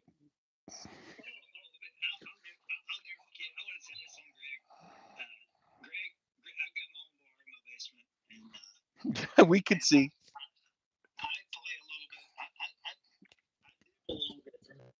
Different things I win. I sort of try to make my own from time to time. So I'd made some booze. And Greg was down here doing some stuff for chicken cock, and he brought me a bottle of chicken cock whiskey. And I said, all right, I said, I'm not drinking it. I want you to come to my house. I said, I'm going to pour you a pour, and you pour me a pour. So he took, as a gentleman he is, he took my drink, and he's like, oh, Rick, this is pretty good. It's got a lot of flavors going, and just needs a little time. And I was like, oh, well, thank you. And then he gave me his drink, and I'm already about half hit in the ass. And I said, he said, what did you think? I said, Greg, I'm going to be very honest. I did not know Old Crow came in such a fancy bottle. And it pissed him off. I mean, it pissed him off. We still get along. He had a birthday party, and or his birthday came along, and he was coming down to inspect staves, and I went over his campaign, and I had all these little trading cards printed up. The man, the myth, the legend, whiskey's better with age, and all this shit. And I stapled it to all the stave packs that he was inspecting that he had bought. that was just sort of our relationship we had. So my question is, have you had any of the chicken cock single barrels that are coming out of right now that's coming out of those barrels? That are coming out of those barrels. I do not have a bottle yet. It's on its way. So this year, and that's the one thing like this Southern distillery. Now I was down there. This is out of our barrels, and it's when we very first started, and that's pretty cool. Well, I mean, but he's the only one that came down there and for 3 years picked every stave for every barrel, right? Yeah, I'm not going to rain on Greg. Yes, that's exactly correct. Or he trusted other people like yourself to pick the right staves too. There's a thing about whiskey barrels, and I'm a wood geek when you get to it, but if you take a whiskey barrel, there's 82 cubic inches in a whiskey barrel. And every growth ring in a stave has different sugars, teloses, and different flavors to it. So the tighter those growth rings are, The more the flavor. more flavor that comes to that barrel. And with Greg and myself, we were able to see this and start pulling it out. So yeah, I see you there. Okay, so this one is from this year. It's a single barrel picked, and it's from one of those barrels, and I still gotta come down and see you. And so, you know, I'm in Ohio. I mean, there's no reason why I can't get there. Connie, you should bring your Right, Christmas we're gift not. bottle with you. What did you say, Walker? Connie, you should bring your Christmas gift bottle with you because I bet you have more in it than I've got. Oh, the private cast from I do. But look at that was at the so Greg was not happy with his leaving. I know it. No, absolutely not. But I'm at the festival and I'm talking to Tyler, and Greg loved Tyler. And they did something that was, in my opinion, was crazy, and it didn't. I mean, they had something there at the festival that I was not a huge fan of, right? But this bottle here was the Kentucky Bourbon Festival pick, and I'm like, I'm buying this year's Kentucky because this is in the sweet spot of what Greg was doing. That's his distillate in your barrels, and it's some fantastic whiskey. What the only thing that makes me sad, Ricky, is that if this got to 15 years, the stuff in your barrels, it would be like magic. I just don't know if they're gonna let it get there. And that was sort of what I was commenting earlier before, and your comments led Martha, to we it saw it. directly. When you were talking about, well, there will not be a shortage of barrels, and I agree with that. The problem we're going to have a short is a source. I mentioned to you a couple years ago about the source of wood providing to this. It's not just the barrel industry it's down. It's everything. Housing's down. Wood's turned into a luxury product. Because basically, when you buy a house, Trying to buy a house is that's crazy to laminate. build one. But it always comes down to I mean, we're old. I'm old. You're old, Randy. Somebody's always making money. So if the banks are making money, lumber's cheap, and the building supplies are cheap. But if the banks aren't making money, and the builders are making money. I've watched it so many times. Somebody always makes money, and the consumers always can screw. It's just the way it is. I disagree. What? It's So I don't disagree. I'm going to show something real quick. Ricky, let me show something to Walker. yeah. I'm going to have two more sips. These are the two I grabbed out of what I have here close by. Randy pulls us back into reality. Yeah, I mean, I got that close by too. And what did you think of that, Ricky? That they made barrels out of 300-year-old oak tree scrap to make the Notre Dame Cathedral. I mean, it's marketing genius. And when you taste it now, Randy, that night that I was tasting the cathedral, Yep. I mean, my nose barely smelled something. So now that I'm the whole stuffy nose thing's gone, I mean, it's like a completely different. It's a world difference. Isn't Oh it? yeah, but I was trying. You know, you got to do a podcast. You're being forced that night. That's what it was. But I mean, do you guys? Do you guys have access for anything like that, Ricky? Where you have older Walker got oaks that and too. stuff like that to make like specialty barrels? Oh, absolutely. I mean, he goes down to the point. Let me go back. And I want to tell you a little bit about my education. I'm a forester by trade.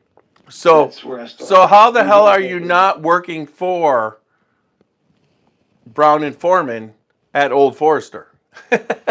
Walker, Brown Foreman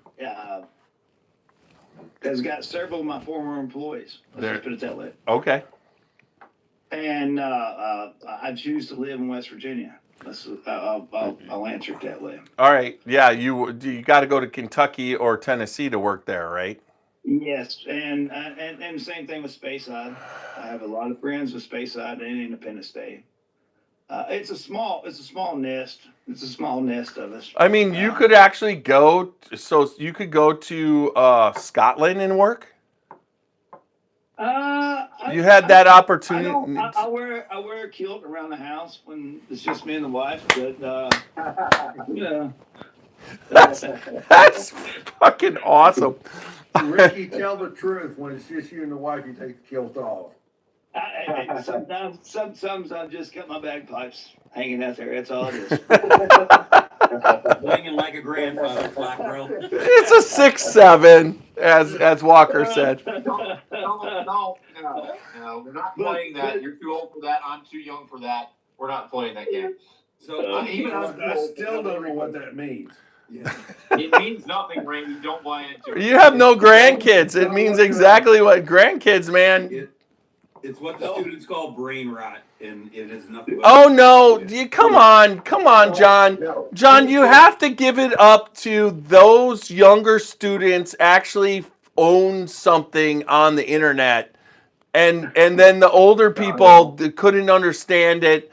That was unique. That's the first time grade schoolers ever did something that affected modern pop culture. I mean, yeah, in a sense, but I think there's a few of us on this screen right now that, we remember our shit was attached to the wall and we had a 30-foot cord. And then we smoked it. And if you spoke wrong with your mom and she was on the phone, she whacked your ass with a wooden spoon from 30 feet away. Yeah, because her phone. Walk the fuck over there and beat your ass. Yeah, because because her phone bill was now, instead of $76, $400. Yeah, well, that's it. Everyone's wireless, man. Come on, John. There are some of us on the phone that can remember John Kennedy's assassination. No, there's not. Just you. And you could probably remember Elvis. So What is that, like Absolutely, I 75? can remember Elvis. In the there was no 50s. 911 and you had a rotary phone on your wall. Why did you have to hit the farthest number 0 to get the operator to get emergency personnel? It took too long for that motherfucker to come back around. Come on, man. Think about that shit. Rotary. Tiny, Randy, Ricky, I know you know what I'm talking about. What's really cool is in 1978, my mom and dad put one of those old-fashioned phones in where you just picked up and got the operator. Yeah, I was gonna say, we'd pick up And the it sheriff, still worked that way. You would pick up, you would be like, "Can you dial 786-2192 for me?" And they would, and you could talk like that. That's 1978. A board and they're Yeah, plugging you it just in, said man. 2192. You didn't have to say 786. All you I had to love say it. is 2192. That's Oh awesome. my God, that's funny. Ricky, I was going to ask you a question, man. This was good. You talked about when Jeff asked you about you and Greg in the wood with the staves. Like, can you explain what you're talking about with the knots being really tight and how it, like, the chemistry and the sugars or something like that? That's pretty cool. Go ahead. Do the chemical aspect that Greg always does, because I know you know it. I mean, that was really cool to hear. I was trying to process that. I'm kind of the noob in this group of 6 of us here, but It starts They with They don't the teach that in 5th for the grade. chemicals. no. Well, They should. You Like the figure. different sugars you were talking about. Think about. You know Think that. about a. Can you guys hear me? Yep. Yeah. My phone. Okay. As you go through with a whiskey barrel, you've got 82 cubic inches of circumference. In that 82 inches, I don't care if you've got how many staves are in a barrel. Is it going to be 15 staves? Is it going to be 20 staves? Is it going to be 32 staves? How many staves are in that barrel? But when you start looking at those staves, and particularly, you look at the number of growth rings per inch. and in between those growth rings per inch. So the tighter the growth rings and the tighter they are, it's usually going to be a smaller stave, is usually a area of ground where that tree grew that was under a lot more stress. So it didn't really grow much. So when you get it like into the Tennessee Valley, you get down into the Tennessee, you get down about Nashville, or you get down in the area of the Ohio Valley going down, you know, you'll start measuring 1 inch. You might have 9 to 10 growth rings per inch per white oak. But when you get in some of these regions of West Virginia, we hit 15, 16 inches, or 15 to 16 growth rings per inch. And when you do that, every growth ring in between there, you go from winter wood to sugar wood, and that's when the sugars go from the leaves, go down to the root system up and down the channel, and they get trapped in there. And then the tree gets bigger and it goes on. So the more rings you have in a barrel, the more natural sugars and flavor you have from that. Okay. Now, Ricky, correct me if I'm wrong. From a forestry standpoint, two of the biggest factors in that are water and sunlight, and then of course other things as well. Photosynthesis, right? I mean, that's what you're talking about. Yeah, so Greg was buying all the staves that were growing on the shade side of the mountain, right, Ricky? Greg was buying the staves of the trees I told him he needed to buy. I'm not gonna. Okay. That's with a thing, money. Yeah, go ahead. I'm not gonna do that. I'm not gonna say that to Greg because that. Hey, I look at you, Ricky. Ricky, I look at you, and then I look at Greg, and I know that you guys mess with each other, but I'm not messing with Greg. Yeah, it's no, but when I went through with Greg, we were talking through. Greg knows grain, he knows character, and he knows detail, and he's very, very. I mean, he's sharp on it. I laid him out some logs. He needed more than I had, so I laid him some top-notch veneer logs out. And he said, "This is nothing but damn surfboards. These are not going to be worth the shit." I said, "Greg, I lost value by $2 a foot just by selling these for you on this." He said, "Well, I'll take them, but I'm not happy about it." I said, "All right, I understand." But it was, Greg really knows detail. Greg's very knowledgeable. And I bet you that when he finished them, he liked them. Though. No. But what Ricky's saying is there's the aspect of what you want and you understand and what's knowledgeable, and then there's the real life of what's available to fill in the lines. What you can get. You can I get got that. yeah. But what I'm saying is, I would say Ricky probably knew more about the wood than Greg did because Greg was the grain expert. And Ricky I was the bet you forester. putting those two together ended up with a very good product. Well, it was a good team, right, Ricky? That's what I just said. yes, I said it right. You said it left. No, I said it right. You friggin' leftist kiss my ass. I'm a lefty, and go fuck yourself, Randy. Y'all do that while I have me some debt. Okay. Ricky, have you I ever just had dropped them Deathling? here when we missed it. Oh, hey, hush. Ricky, have you ever had Deathling? No, I don't believe I have. I haven't even had Detling. You don't know what you're missing. Am No. I right, Walker? Back me up. He's right, and so you've had Garrison Brothers, Tiny. Ricky, have you ever had a Garrison Brothers? I have. Some. Okay. Deathling is So some of the smokiness that you get with a Garrison Brothers, Randy, would you be on board with Detling is maybe a little sweeter, depending on the product? Give me a second. Compare that to Guadalupe. Wait. Hey, Randy, you have to come up. You have to come up soon and pick up your Guadalupe. Can do that. I just got a bottle because a friend of mine didn't like Guadalupe, so I bought it off of her. But I have got your. some You don't have to Guadalupe buy it drink. from me. It's the Guadalupe that Dan Garrison Yeah. gave me, which you can have.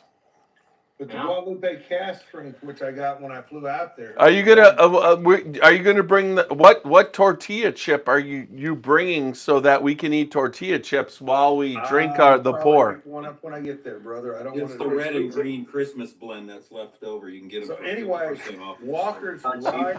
I love John, you, repeat John. that. I'm sorry, I was talking over you. It's all right. I heard it.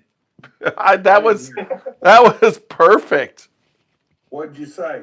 I said you got the red and green Christmas tortilla chips that 6 or 50% off at the 7. grocery store. 6 or 7. Y'all are gonna make me look for Red or that. green? Google that one So day. wait, John. Red or green? Yeah. Yeah. I don't I'll know. get back where Randy said Walker was right. Because he got interrupted. Okay. That's the problem with Zoom. We just cut each other off all the time, A man. little bit sweeter. Honestly, a little bit more oak. Right. The Guadalupe is not. It's more grassy. It's less Yep. oaky. The Jetling is more oaky and less, but still a little bit grassy. Oh my God, oaky and grassy, and you're gonna. Hey Randy, I respect the hell out of your palate because your palate likes what my palate likes, but it also likes what my palate absolutely grassy and oaky. It's. Do you want to know what grassy and oaky equals for me? But at the same time, you drink. Reminds me of my first wife. I missed that. What, John? It reminds him of Oh, his. that was Ricky, man. That was Ricky. What did you say, brother? I said that reminded me of my grassy and oaky. That reminded me of my first wife. That's what you said. Ricky, Okay. can attest to that. All right, everybody. So the podcast with tonight was about the forecast of 2026. And you know, Ricky, you with the barrel aspect, I've heard a lot of stuff for years. It looks like barrels always seem to somehow the wood always there's enough barrels and everybody's making barrels. And it looks like they're toning down production a little bit. So I think we'll keep meeting the demand of the barrels, but if it ever runs out, like I said, they'll start using the used barrels, which is obvious because used bourbon barrels to put bourbon in is, in my opinion, where you're going to get some of the best whiskey ever made. It's just my opinion. What happened? What happened was it went and you were dead on through COVID. It went crazy. Yeah, that changed this. It was like this. It was going like this. The bourbon boom was going like this, and then COVID went like this, and then now it's like coming down. But if you go like where it should have been, it should have just went like this, and it's gonna meet at one point where it should have been. That's my opinion. The smartest company of it all was Brown-Forman, because they sold their mills to Independent Stave and stuck them with a pile of inventory at a price per barrel, price per wood, which was astronomical, which was keeping not only in the price of a barrel can't really come down because the cooperages will go bankrupt. Yeah, but at the same time, didn't Beam do the same thing? They're buying from Independent Stave. Every U.S. company did the same thing because it was like at no holds bar. How hard can you go? And now we're to the point. I mean, our company we do not have a stave mill operating at this point. I've got 3 sitting idle, and it's and the other part with the orders and everything going on, I've already surpassed the sales forecast for 26, setting in inventory of aged stave. Yep, excellent. Yeah, that's not good. That's not good to keep the loggers or my employees or anybody else alive. they're gonna start it Can I out. tell you where I think it's gonna go? Sure. I think malted whiskey is gonna be coming up. They can use all of these used barrels for what they do. And I don't mean just Scotch or just Yeah. Irish whiskey. American malted whiskey is gonna come up. And All these, it's like, I hope you and I do Levant, like I said, on the 13th. but just remember, That'd be great. Randy, American whiskey, bourbon put in used barrels is the malted whiskey and everything and the whatever, but you put bourbon in used barrels without the rules of bourbon, and the If you creativity double goes oak it like or this. Triple oak it, yeah. No, Randy. That's why I said it's gonna be the year of finishing. It's gonna happen. Watch. It's gonna be all kinds of crazy stuff. Yep. And I'm hoping It doesn't have to be Toronto like finishing, blows up crazy, so me and Chris can have like a versus on here. I mean, we're all sitting here and we're consumers, like Ricky.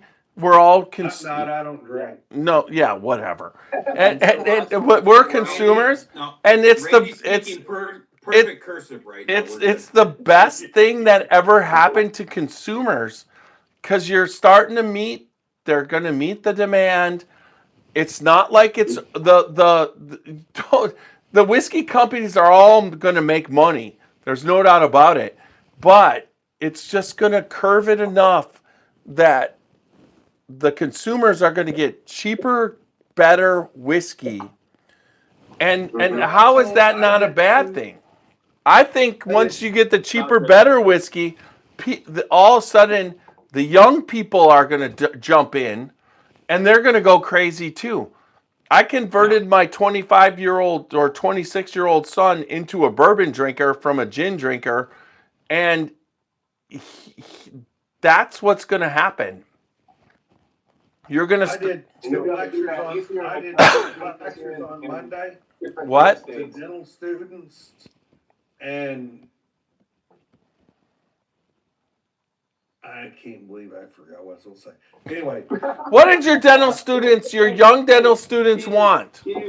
I'll drink to that one. I will too, 100%. I got something to. but Hey, you were saying, hey, John. Tiny. Yeah. You were saying about, please, real quick, refresh my memory because I'm an old fart. Yeah, me too. But This goes I back to think what we JFK, were right? talking about was, I can't do it. I can't do it. Matt, you just fucked him up, man. That's okay. All right, everybody, stop. We're having Wait, fun. stop. Matt, Yes. what is your take on 2026? Because when you said that on the podcast, I want you to give it to everybody here. So, what's your take of 2026? So I think all the products that we already want to be on the shelf that we wait in lines for are gonna now be on the shelf, or at least more readily available. There'll be more amounts of it at the store because I'm already seeing that now. And I also think that means that your allocated drops when they come are going to be even heavier. By that I mean, instead of getting one case of 6 of this, you're now going to have 12. And then the one that used to come in at 12 now has 24. And that line that you're in, the people are still there. But now you'll be able to go back through the line and get more of the bottles that you got from the drops that you're going to. But So I think that's going to open up the market because it's going to already have all the products that we're wanting. I think we're all going to be able to go and actually get something new now, and they're going to start new, different stave things. I different think single malts. So like all you guys are saying, I think all you guys are right, and I think it's going to be all over the board. And when I say Amiron, I get most of the time I'm just messing around as fool, but I'm telling you, there's a big move coming, and it's going to be a whole bunch of different stuff. Honey finishes, maples, this, that. Yes. That's how you get the younger ones into what we're doing now and work their way up. yeah, It's except gonna be better for Matt. the whole bourbon market. Matt, they're just think of Buffalo Trace. But this year they released that collection of 6 bourbons that were prohibition with different brands. So what you're going to see now that takes the place of Taylor, Eagle Rare, Stag, because those will be obtainable. You're going to see these special collections come out.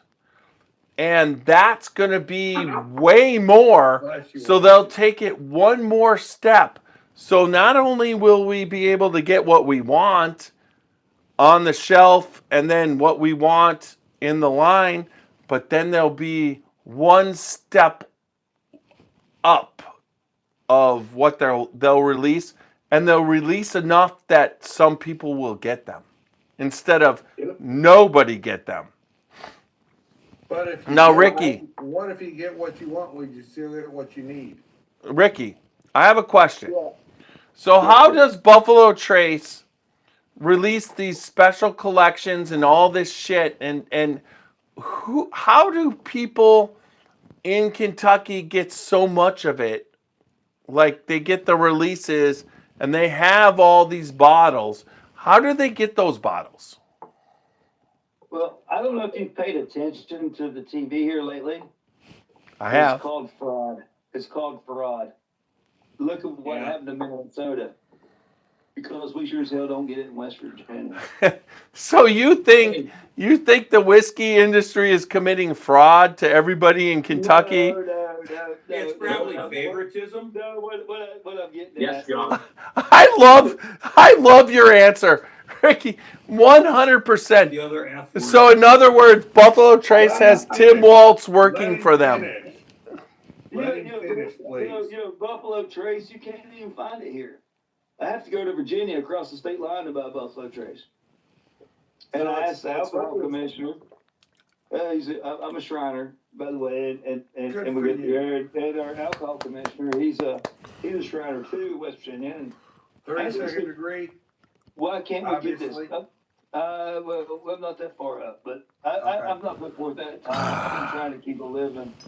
I wasn't born wealthy enough to be there yet. I got you.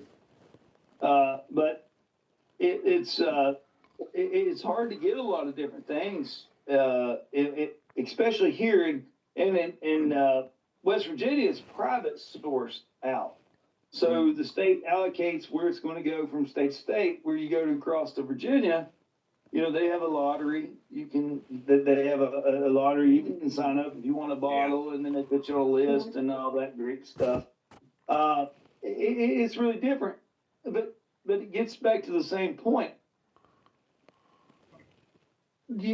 As you were talking about, 3%, we dropped 3% in drinking last year. Yeah. And Overall, with vodka included and everything, because we know why the 3% happened. I didn't go into it on the podcast, but it's because of weed. Yeah, and see, don't be telling yourself because you've only had 3 drinks in the last 7 days, what you said on the cast, and And then I had like 14 tonight. It's a podcast where it should be every day. There's a new taste of something coming out there. I just really got some reservations on this. I'm farting off. Don't let me. Ricky. So Ricky, that's all state-run shit, and whoever your distributors are, right? Like they're basically controlling what's coming in, and what's coming out. Yeah, So, Ricky, it's hard, and when you break it down from state by state, and then you start looking at your consumers, and you start looking at things, and I want to go back to the COVID deal. Yeah. When COVID and everything was shut down, every college town sells a bottle of Jack Daniels every night, and drinks or Wild Turkey, whatever. Yep. But when COVID hit and that stopped, that's when your big guys took a hit. They Because nobody's did, going out.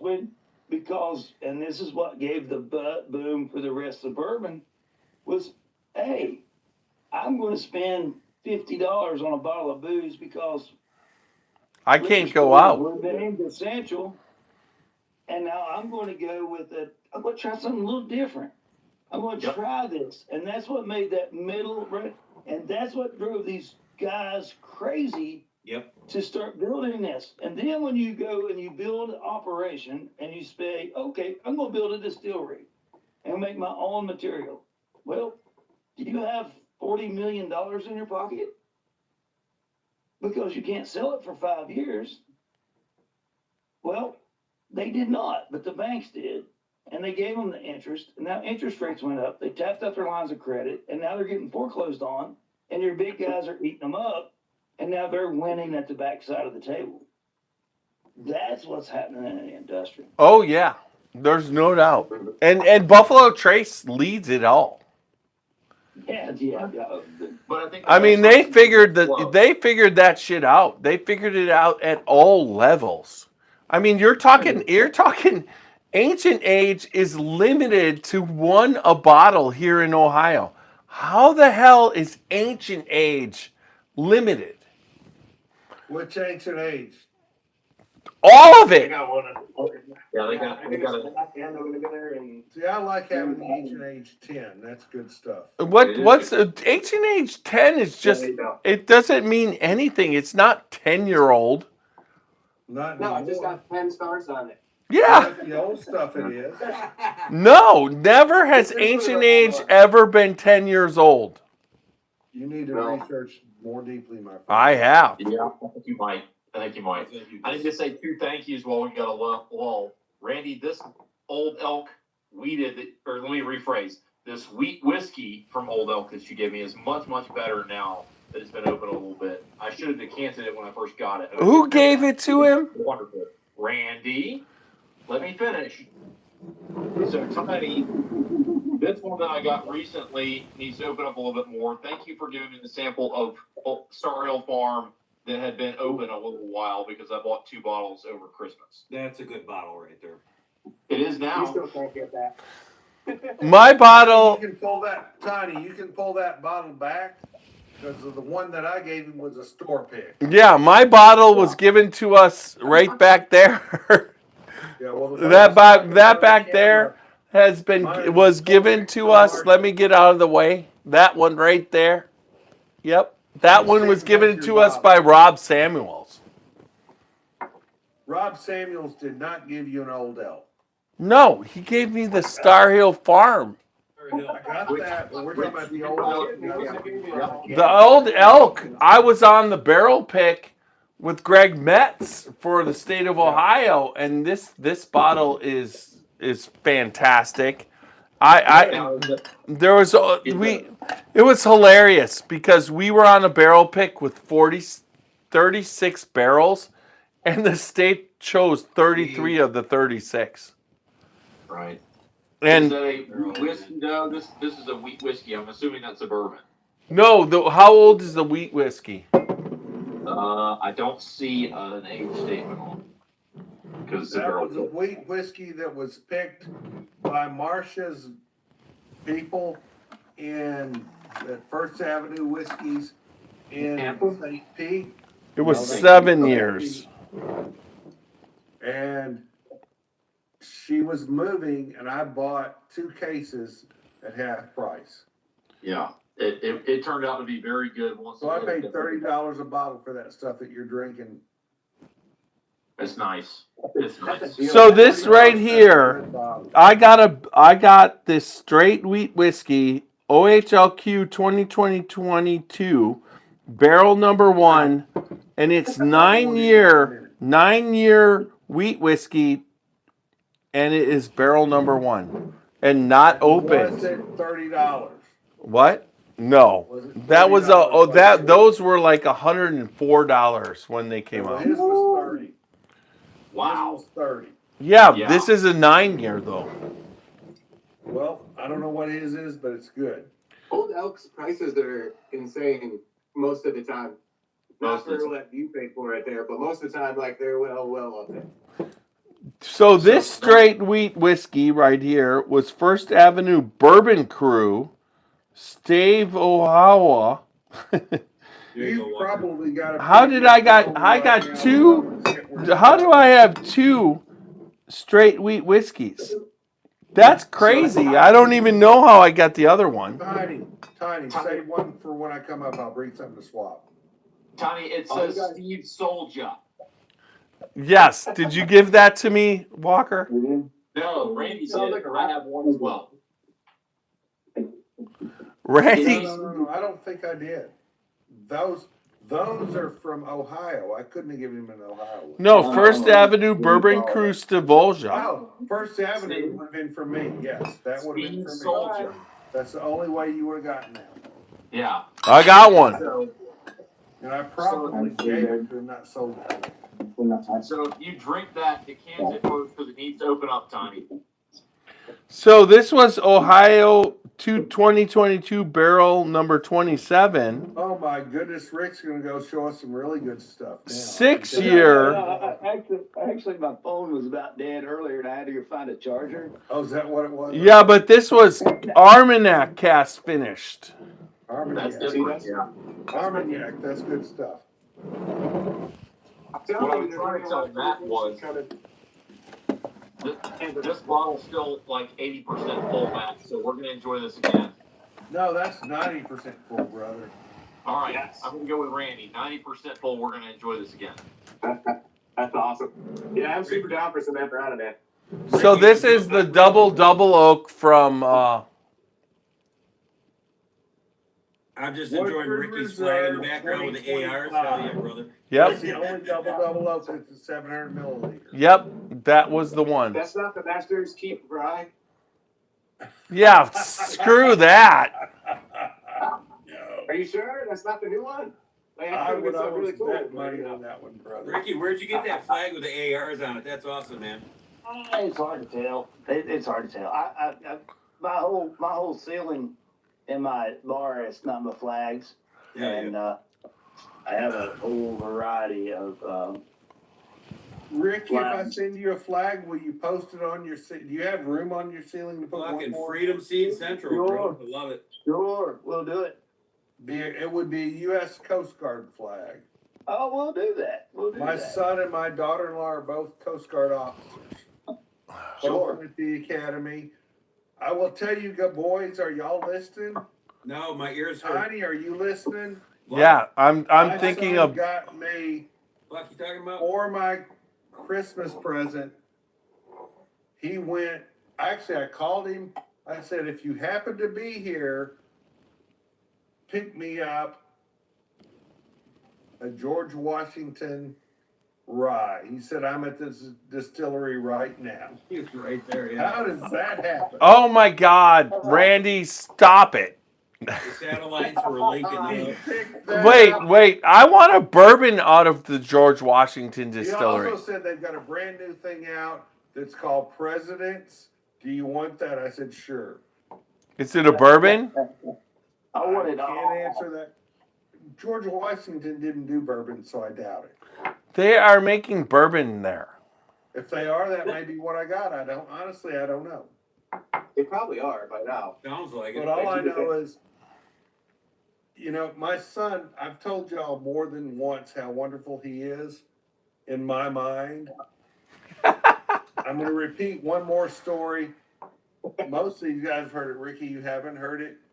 He called me one day. My wife and I were at White Castle. Neely Brothers Distillery. I think it's Neely Brothers. No, Neely's family, Okay, not brothers. Walker, help me out. Who am I talking about in Nashville?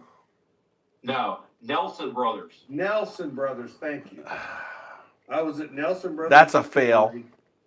My son calls me and says, Dad, you said you wanted a John J. Bourbon single barrel. Did you want 2 or 3? I said, well, son, I asked for 2, but I wouldn't turn my back on 3. He said, I'll call you back in a minute. He calls me back a couple of minutes later, says, I just bought your case. How's that for a son, Rick? That's good. That's good. You know what my son called and told me? What? Your grandpa. And I'm like, Hey, I'm waiting for that call. I am waiting for that call. I've had that call Wait. 5 We're times. gonna be, Ricky. That was the question. You I don't are. know, what, And 6 the times? response was, well, when am I going to be a grandpa? And he said, well, you were as of yesterday. Oh shit. Well, that's some. He had the baby and didn't tell you about it? Oh, Thank you, Walker. Walker's showing us some Nelson Brothers stuff. Thank you, Walker. Yeah.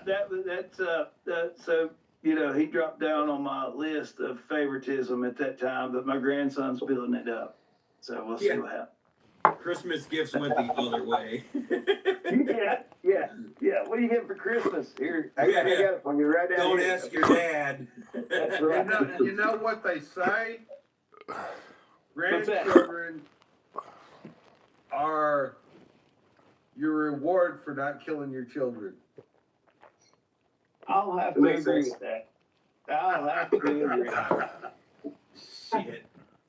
Yeah, and then I think back in mirror, I look in that mirror and I think about, damn, I put my parents through some hard times in this house.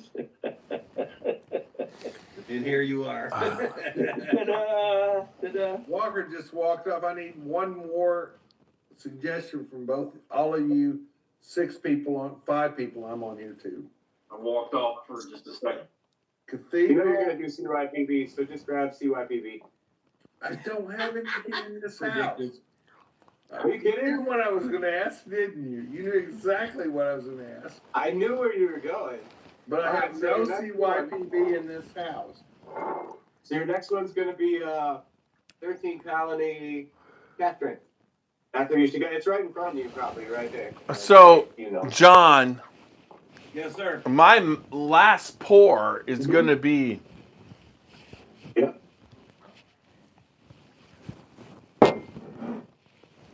Oh, that's not there it. you go, buddy. Oh, crack it open, man. It's open. I've had it, but it's been sitting now. Matt, Booker's pour. I'm at a friend's house. I'm sleeping in his guest room until my house. Tiny, take us off of everything. So I can share. No, it's rocking. Everything is. I don't care, Randy. I don't give a shit. It's rocking. I got like tons of people on Facebook, tons of people on YouTube. I would be gone. I would have sent it off to John as the guy and everything, but it's like Facebook 37. Ask them if they want to see my new house. They don't give a shit. That's just your one little square. Sugars, You man. would be Rich amazed. just got there to look at my house. Like, what are you So I talking just about? Wait. bought a new house. All right, Wait, fine. you bought a new house, but you're staying at your friend's house. Until he can get in it. Closed, of course. Yeah, but how can you show your house if you're staying at your friend's house? I will tell you. He's gonna break in, but he doesn't want to be live on Facebook. So you bought your friend's house from your friend? That is not what he said at all, and you know it. I have no idea what the hell he just said. I couldn't hear me. I think I'll have to pour myself another drink. Thank you, Ricky. That's all. Ricky, pour yourself some Bookers. Oh, I wish I had some I do Bookers have here. some Bookers. Hang on, boys. Let me see if I got any Bookers. That sounds like a good winner. I got some Bookers too, but I'm just saying. I finished this. I don't know if that goes with what I've had. Yes, sir. Hang on, Any we're man? going for a walk.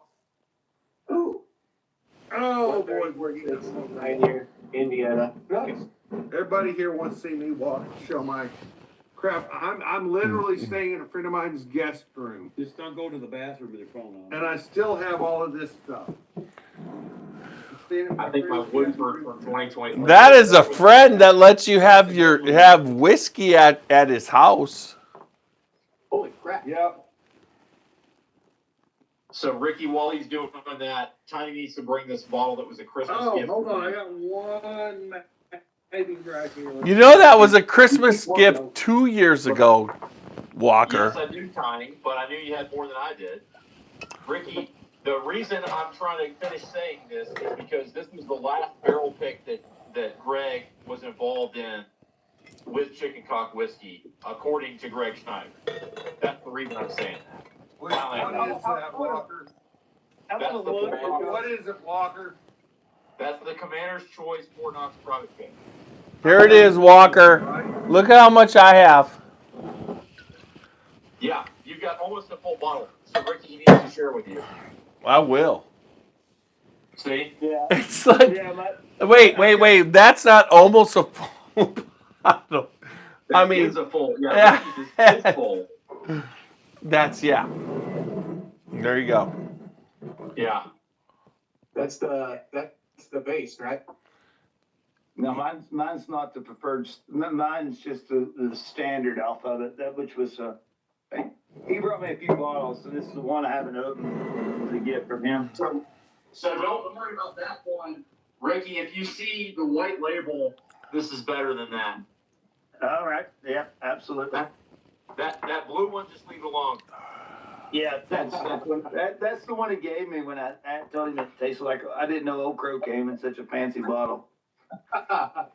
You just keep that. That's the display model, Ricky. That's a mixer. That's what I keep it for. Man, John, you gotta go to work tomorrow. Yeah. Although it's an hour earlier there. Yeah. I'm good, man. It's all good. What time is it? The kids behaving this week? No. Well, they are like you get this like they come back and they're calm. It's like from the summer. Everybody's chill, but you get them in there for a week, and after that, They go ape shit. because Yeah. it's like, well, I can't be on my iPad. I can't play video games, and I'm like, yeah, you're all wired up, bro. Yeah, you're wired up, and it's like they're kept in the house. It's just like it's like stir crazy at this point. We got to get to like March No, here's the before problem, they Jeff. start to like behave again. It's been that way forever. Today's parents, like when their kids act up, they just throw an electronic at them, and then they can't behave. Like, And then they wonder why. But they can't behave, and then you try to teach them, and they're like, what? It's like, dude, I'm not a YouTube. I told my kids the other day, I'm not a YouTube video man. They're like, what? That's a high five.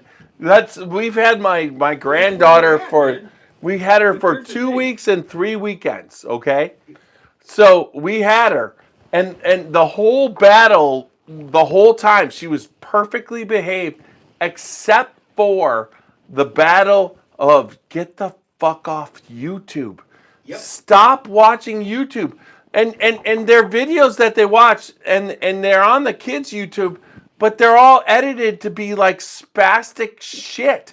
It's just like they cut all the pauses out. It's just like, did you see that? Yes, I saw that. No, this was, and it's just like going, it's just like you hear their shit, and it's just like, please put the headphones on because I can't take how they edit those videos that they show them. But here's the thing, Well, you gotta get them to me? build Legos today. Yeah. Legos are the answer. We have Legos. She built Legos. You know what I have in my room, dude? I got Lincoln Logs, and the kids are like, what's that? And I got 3 or 4 that like, oh, Lincoln Logs. I'm like, Lincoln Logs rock, bro. You can follow what's on the barrel, but you can make your own crap. These kids, the ones I've got now, they came into school their first year. They were all on a computer because of this fucking COVID virus. And everybody's like, well, you're going to learn on the damn computer. So they haven't known any better. And they spent 1.5 years in front of a computer. And their parents are shutting them up because they put them on a computer or a tablet. And they can't focus on like how the rest of us learned. You got lectured. You got hands-on, you got go try this on this and do that on the board. No, it's not interesting. I'm shutting down. I'm not paying attention. That's where we're at. It's scary. Yep. Is the TV? Ricky, don't hire those guys in the wood industry, man. they'll cut the damn hands off. The main training tool I always used was with kids, you know, and I don't know the area you guys live in, but find a farmer. And when a kid gets bored or whatever, tell them you want to go to the top of the hill and you want to throw rocks. Yep. And you want every rock off this hill all the way to the bottom. And that works for about 30 minutes. And then leave them there. Just throw those rocks, I'll pick you up when you get to the bottom. Right. And it helps a lot of, am I going to throw these rocks or am I not going to throw these rocks? That helps determine, even at a young age, how, what am I going to do here? Yeah. Where's your work ethic going, right? Hey, am I going to cry? Sit there and cry. I'll be back in an hour and pick you up. Yeah. You just But never you know what, know. Rick? That's no joke, man. That's where we're at. Like, we gotta Yeah. stop coddling these kids, man. We gotta guide them and say, figure it out. I had a little boy. One time. I put in rubber boots. I had this electric fence, and I said, "Whatever you do, don't touch that fence. It'll hurt you." He went around, and I said, "It'll shock you." He had them boots, and nothing doing the mischief in him but to touch that fence. I said, "All right, you've done pushed it, but whatever you do, do not touch the fence and put your thumb on that post." He got educated that day. Y'all ever seen that one commercial where it's like, go ahead, no, she shouldn't do that, and the kid was gonna put a paper clip in the freaking outlet? He's like, no, go ahead, son. Bzzz. Bet you won't do that again. What did we learn here today? He didn't die, but he learned his damn ass lesson. Yeah, All right, Walker, you saw my Randy. 2 bottles. I did. And they couldn't see the label on that second bottle, but it says Alabama ABC Select. You know what it Here. is. I know exactly what it is. So Ricky, that bottle needs to go Which second. one should I finish the night off with? You I think those are both- definitions of the other bottle. The black label. The other bottle is the Booker's 12-3, which I would have never, or 25-3, which I've never gotten and said. Jerry's batch. They said it was so good. Yep. Man, well, this was a present from Walker for Christmas. This is great. The cock floss, bro. Both of them. John, the cock floss. What should I have? You watch. Cock flock, bro. So Knobs will be on Thursday, and then Randy, the whiskey doctor, will be on Tuesday. So we got Levant? Are we doing Levant? Levant, yes, Levant. Jeff, I gave you a sample, right? I drove home and I'm like, shit, did I give Jeff the sample? I don't know. I swear to God, I think we did, dude. You better find it. It's a oh my God, I think you did, but I think it wasn't marked. Yeah, Jeff, we were a little hammered, so. You had better find it. Yeah, okay, Randy. It's like he didn't mark it, so I have to find some unmarked sample amongst. I swear to God, I have 2,000 unmarked samples. Okay. Shit. But wait, I will look. I will give it my best. Smile. It was a nice Walker's sample got bottle. his. Walker can find his. Did you steal it, Walker? Walker knows exactly where it is. Yeah, he 100% stole it. You wrote the label on. Walker probably fucking drove home with it. No, I sent that to Walker separately. Yeah. I'm just kidding. Okay, hold on. No, Jeff, I'm pretty sure we poured it there before we went over to Gervasi, man. Yeah, and I remember what it looks like, but that doesn't mean I know where it is. Yeah, I know. You better spend the next 6 days looking for it, bro. Yeah, we did that market. I'm just like, here you go. Somewhere there's a sample that has no mark that's recent.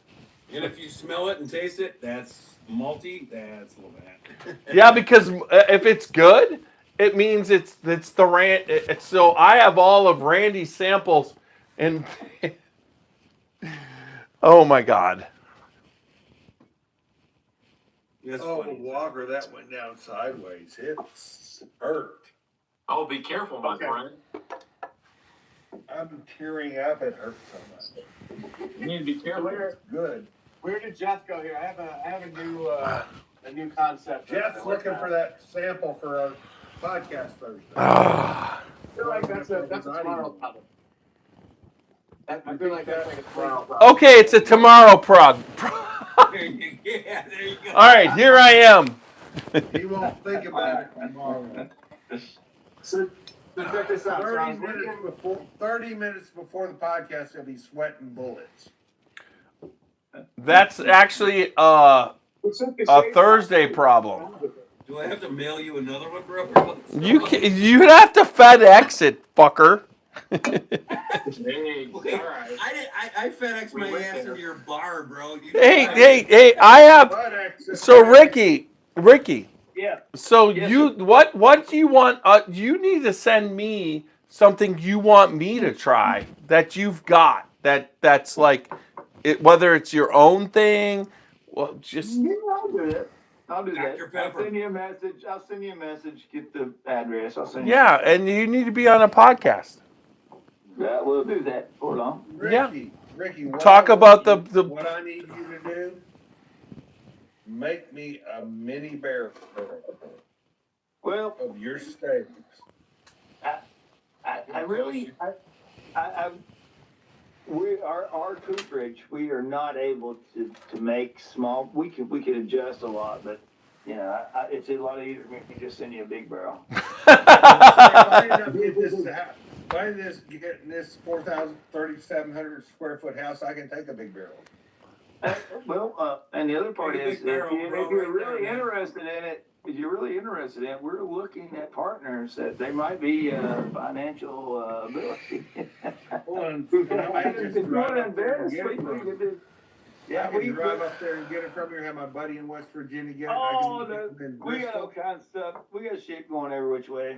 I'm We in can make that Charleston, work, West brother. Virginia on We a can make regular that work. basis. See, you see what's in front of Tiny right now? That's what I'd love to have. But if you can't do that, I can do a 55 gallon. Look at A that. 53 gallon.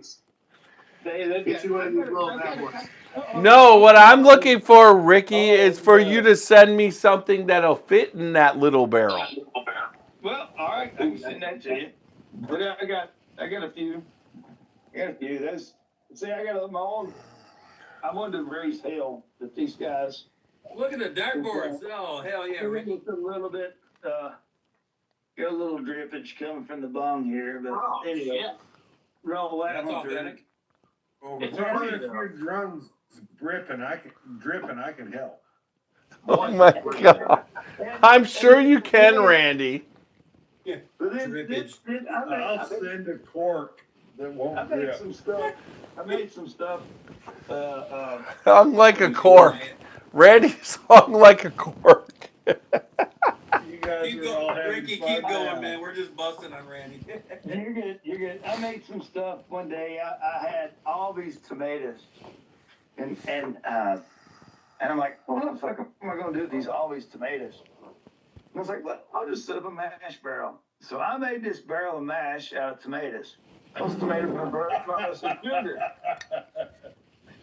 I'm a southerner. I love And it's 5 gallons right Damn here. northerners don't understand tomatoes like we do. And honestly, I sold some to some hippies and told them it was organic, and they bought it. But Good move, dude. You knew what the hell you was doing. I filled the barrel up, and damn it, it's been 4 years in that barrel, the little barrel, which I got from Gibbs Cooperage in Missouri, and it's shit. My wife's like, that's pretty good shit. That Missouri oak is Put good. that on your pasta, you get hammered after eating a whole dinner. Yeah. That Missouri oak is I good. guarantee I can make you a red eye in the morning. That'll put you on your way. Hey, man, let me tell you, marinara sauce and Bloody Marys, Ricky. Hell yeah. Whatever you want, we could send you on your way on that morning now. Whip That's some for sure. bacon around that thing. And that'll alleviate all the delays. Yeah. Yeah. Ricky, I need to tell a story because John and Matt and John and I got to stay at Matt's house for a brief period of time, and we were trying to order breakfast. And for whatever reason, they would not deliver hot coffee. I think it's because they were scared of spilling it on their lap, and they wouldn't deliver hot coffee. It was the damnedest thing. You know what? If I stay at Matt's house overnight, He and Shauna and I are going out, and I'm taking them out to eat some really good breakfast on me. Well, she had work the next morning. She can have work, I don't care, we'll go early. Yeah. You got to get her up past 9 I'm o'clock. up early usually. That's Yeah. up to Yeah, John. right, I'm not- Matt. that- You're that's up to early. Matt. I'm not getting her up, John. Hey, I made it to my wedding the day after the Christmas party, and I was early to it. Guys, I feel I've like that's had, accomplishment. And Alright, I got me say my this. roll. Walker, I've had all of the chicken cock I can stand for the night. You've had all the cock you can stand for the night. Shit. Yeah. He's just drinking hookers out the bottle. Hey, Jeff, That's you gotta get you some of these cinnamon toast crunch Hershey Kisses. All right. So first off, you get you 2 of these. These are fantastic. And then you grab your favorite King's product, which is their toasted Amurana. So you've got your double-barreled Ryconic whiskey with Amurana. It's like perfect. And this goes so well with this that it tastes like you're eating cinnamon toast crunch in the morning. Like it's so fresh. Wait, the does funny it thing is- taste like a chocolate covered pretzel with Knob Creek 21? No. No, Tastes it's a better. little different. Not It's a little that less not salty and more cinnamon. You know. there you go. Matt, you got to get on an Matt, airplane. you and I are the only two who can relate to that. I mean, to be honest with you, when I do say the Amurana things, I'm being serious with myself. Like I like it. Like it is what it is. Matt, give me a half a second, brother. I like Amberana. No, I don't know. Everybody seems like to. I'm not like Chris Thompson. Come on, man. Y'all are crazy. Good. Kiss my Chris Thompson ass. So, Amberana to me is like, you got to do like a 4 month or less. All right. I'm going to shut off Facebook, everybody. Here we go. Good night, everybody on Facebook. And we're off Hope you Facebook. enjoyed the show. And you could say that to everybody on YouTube because we're still on YouTube, but I'm going to cut He that is off. one of the best King counties. See you guys. Shut him up. Listen, Good night, Screw Tube, we enjoyed you having you here. Yep. Come back. Join us on Thursday. That was good too, because they had that the last time I was there. That's good That's shit. phenomenal. I don't think they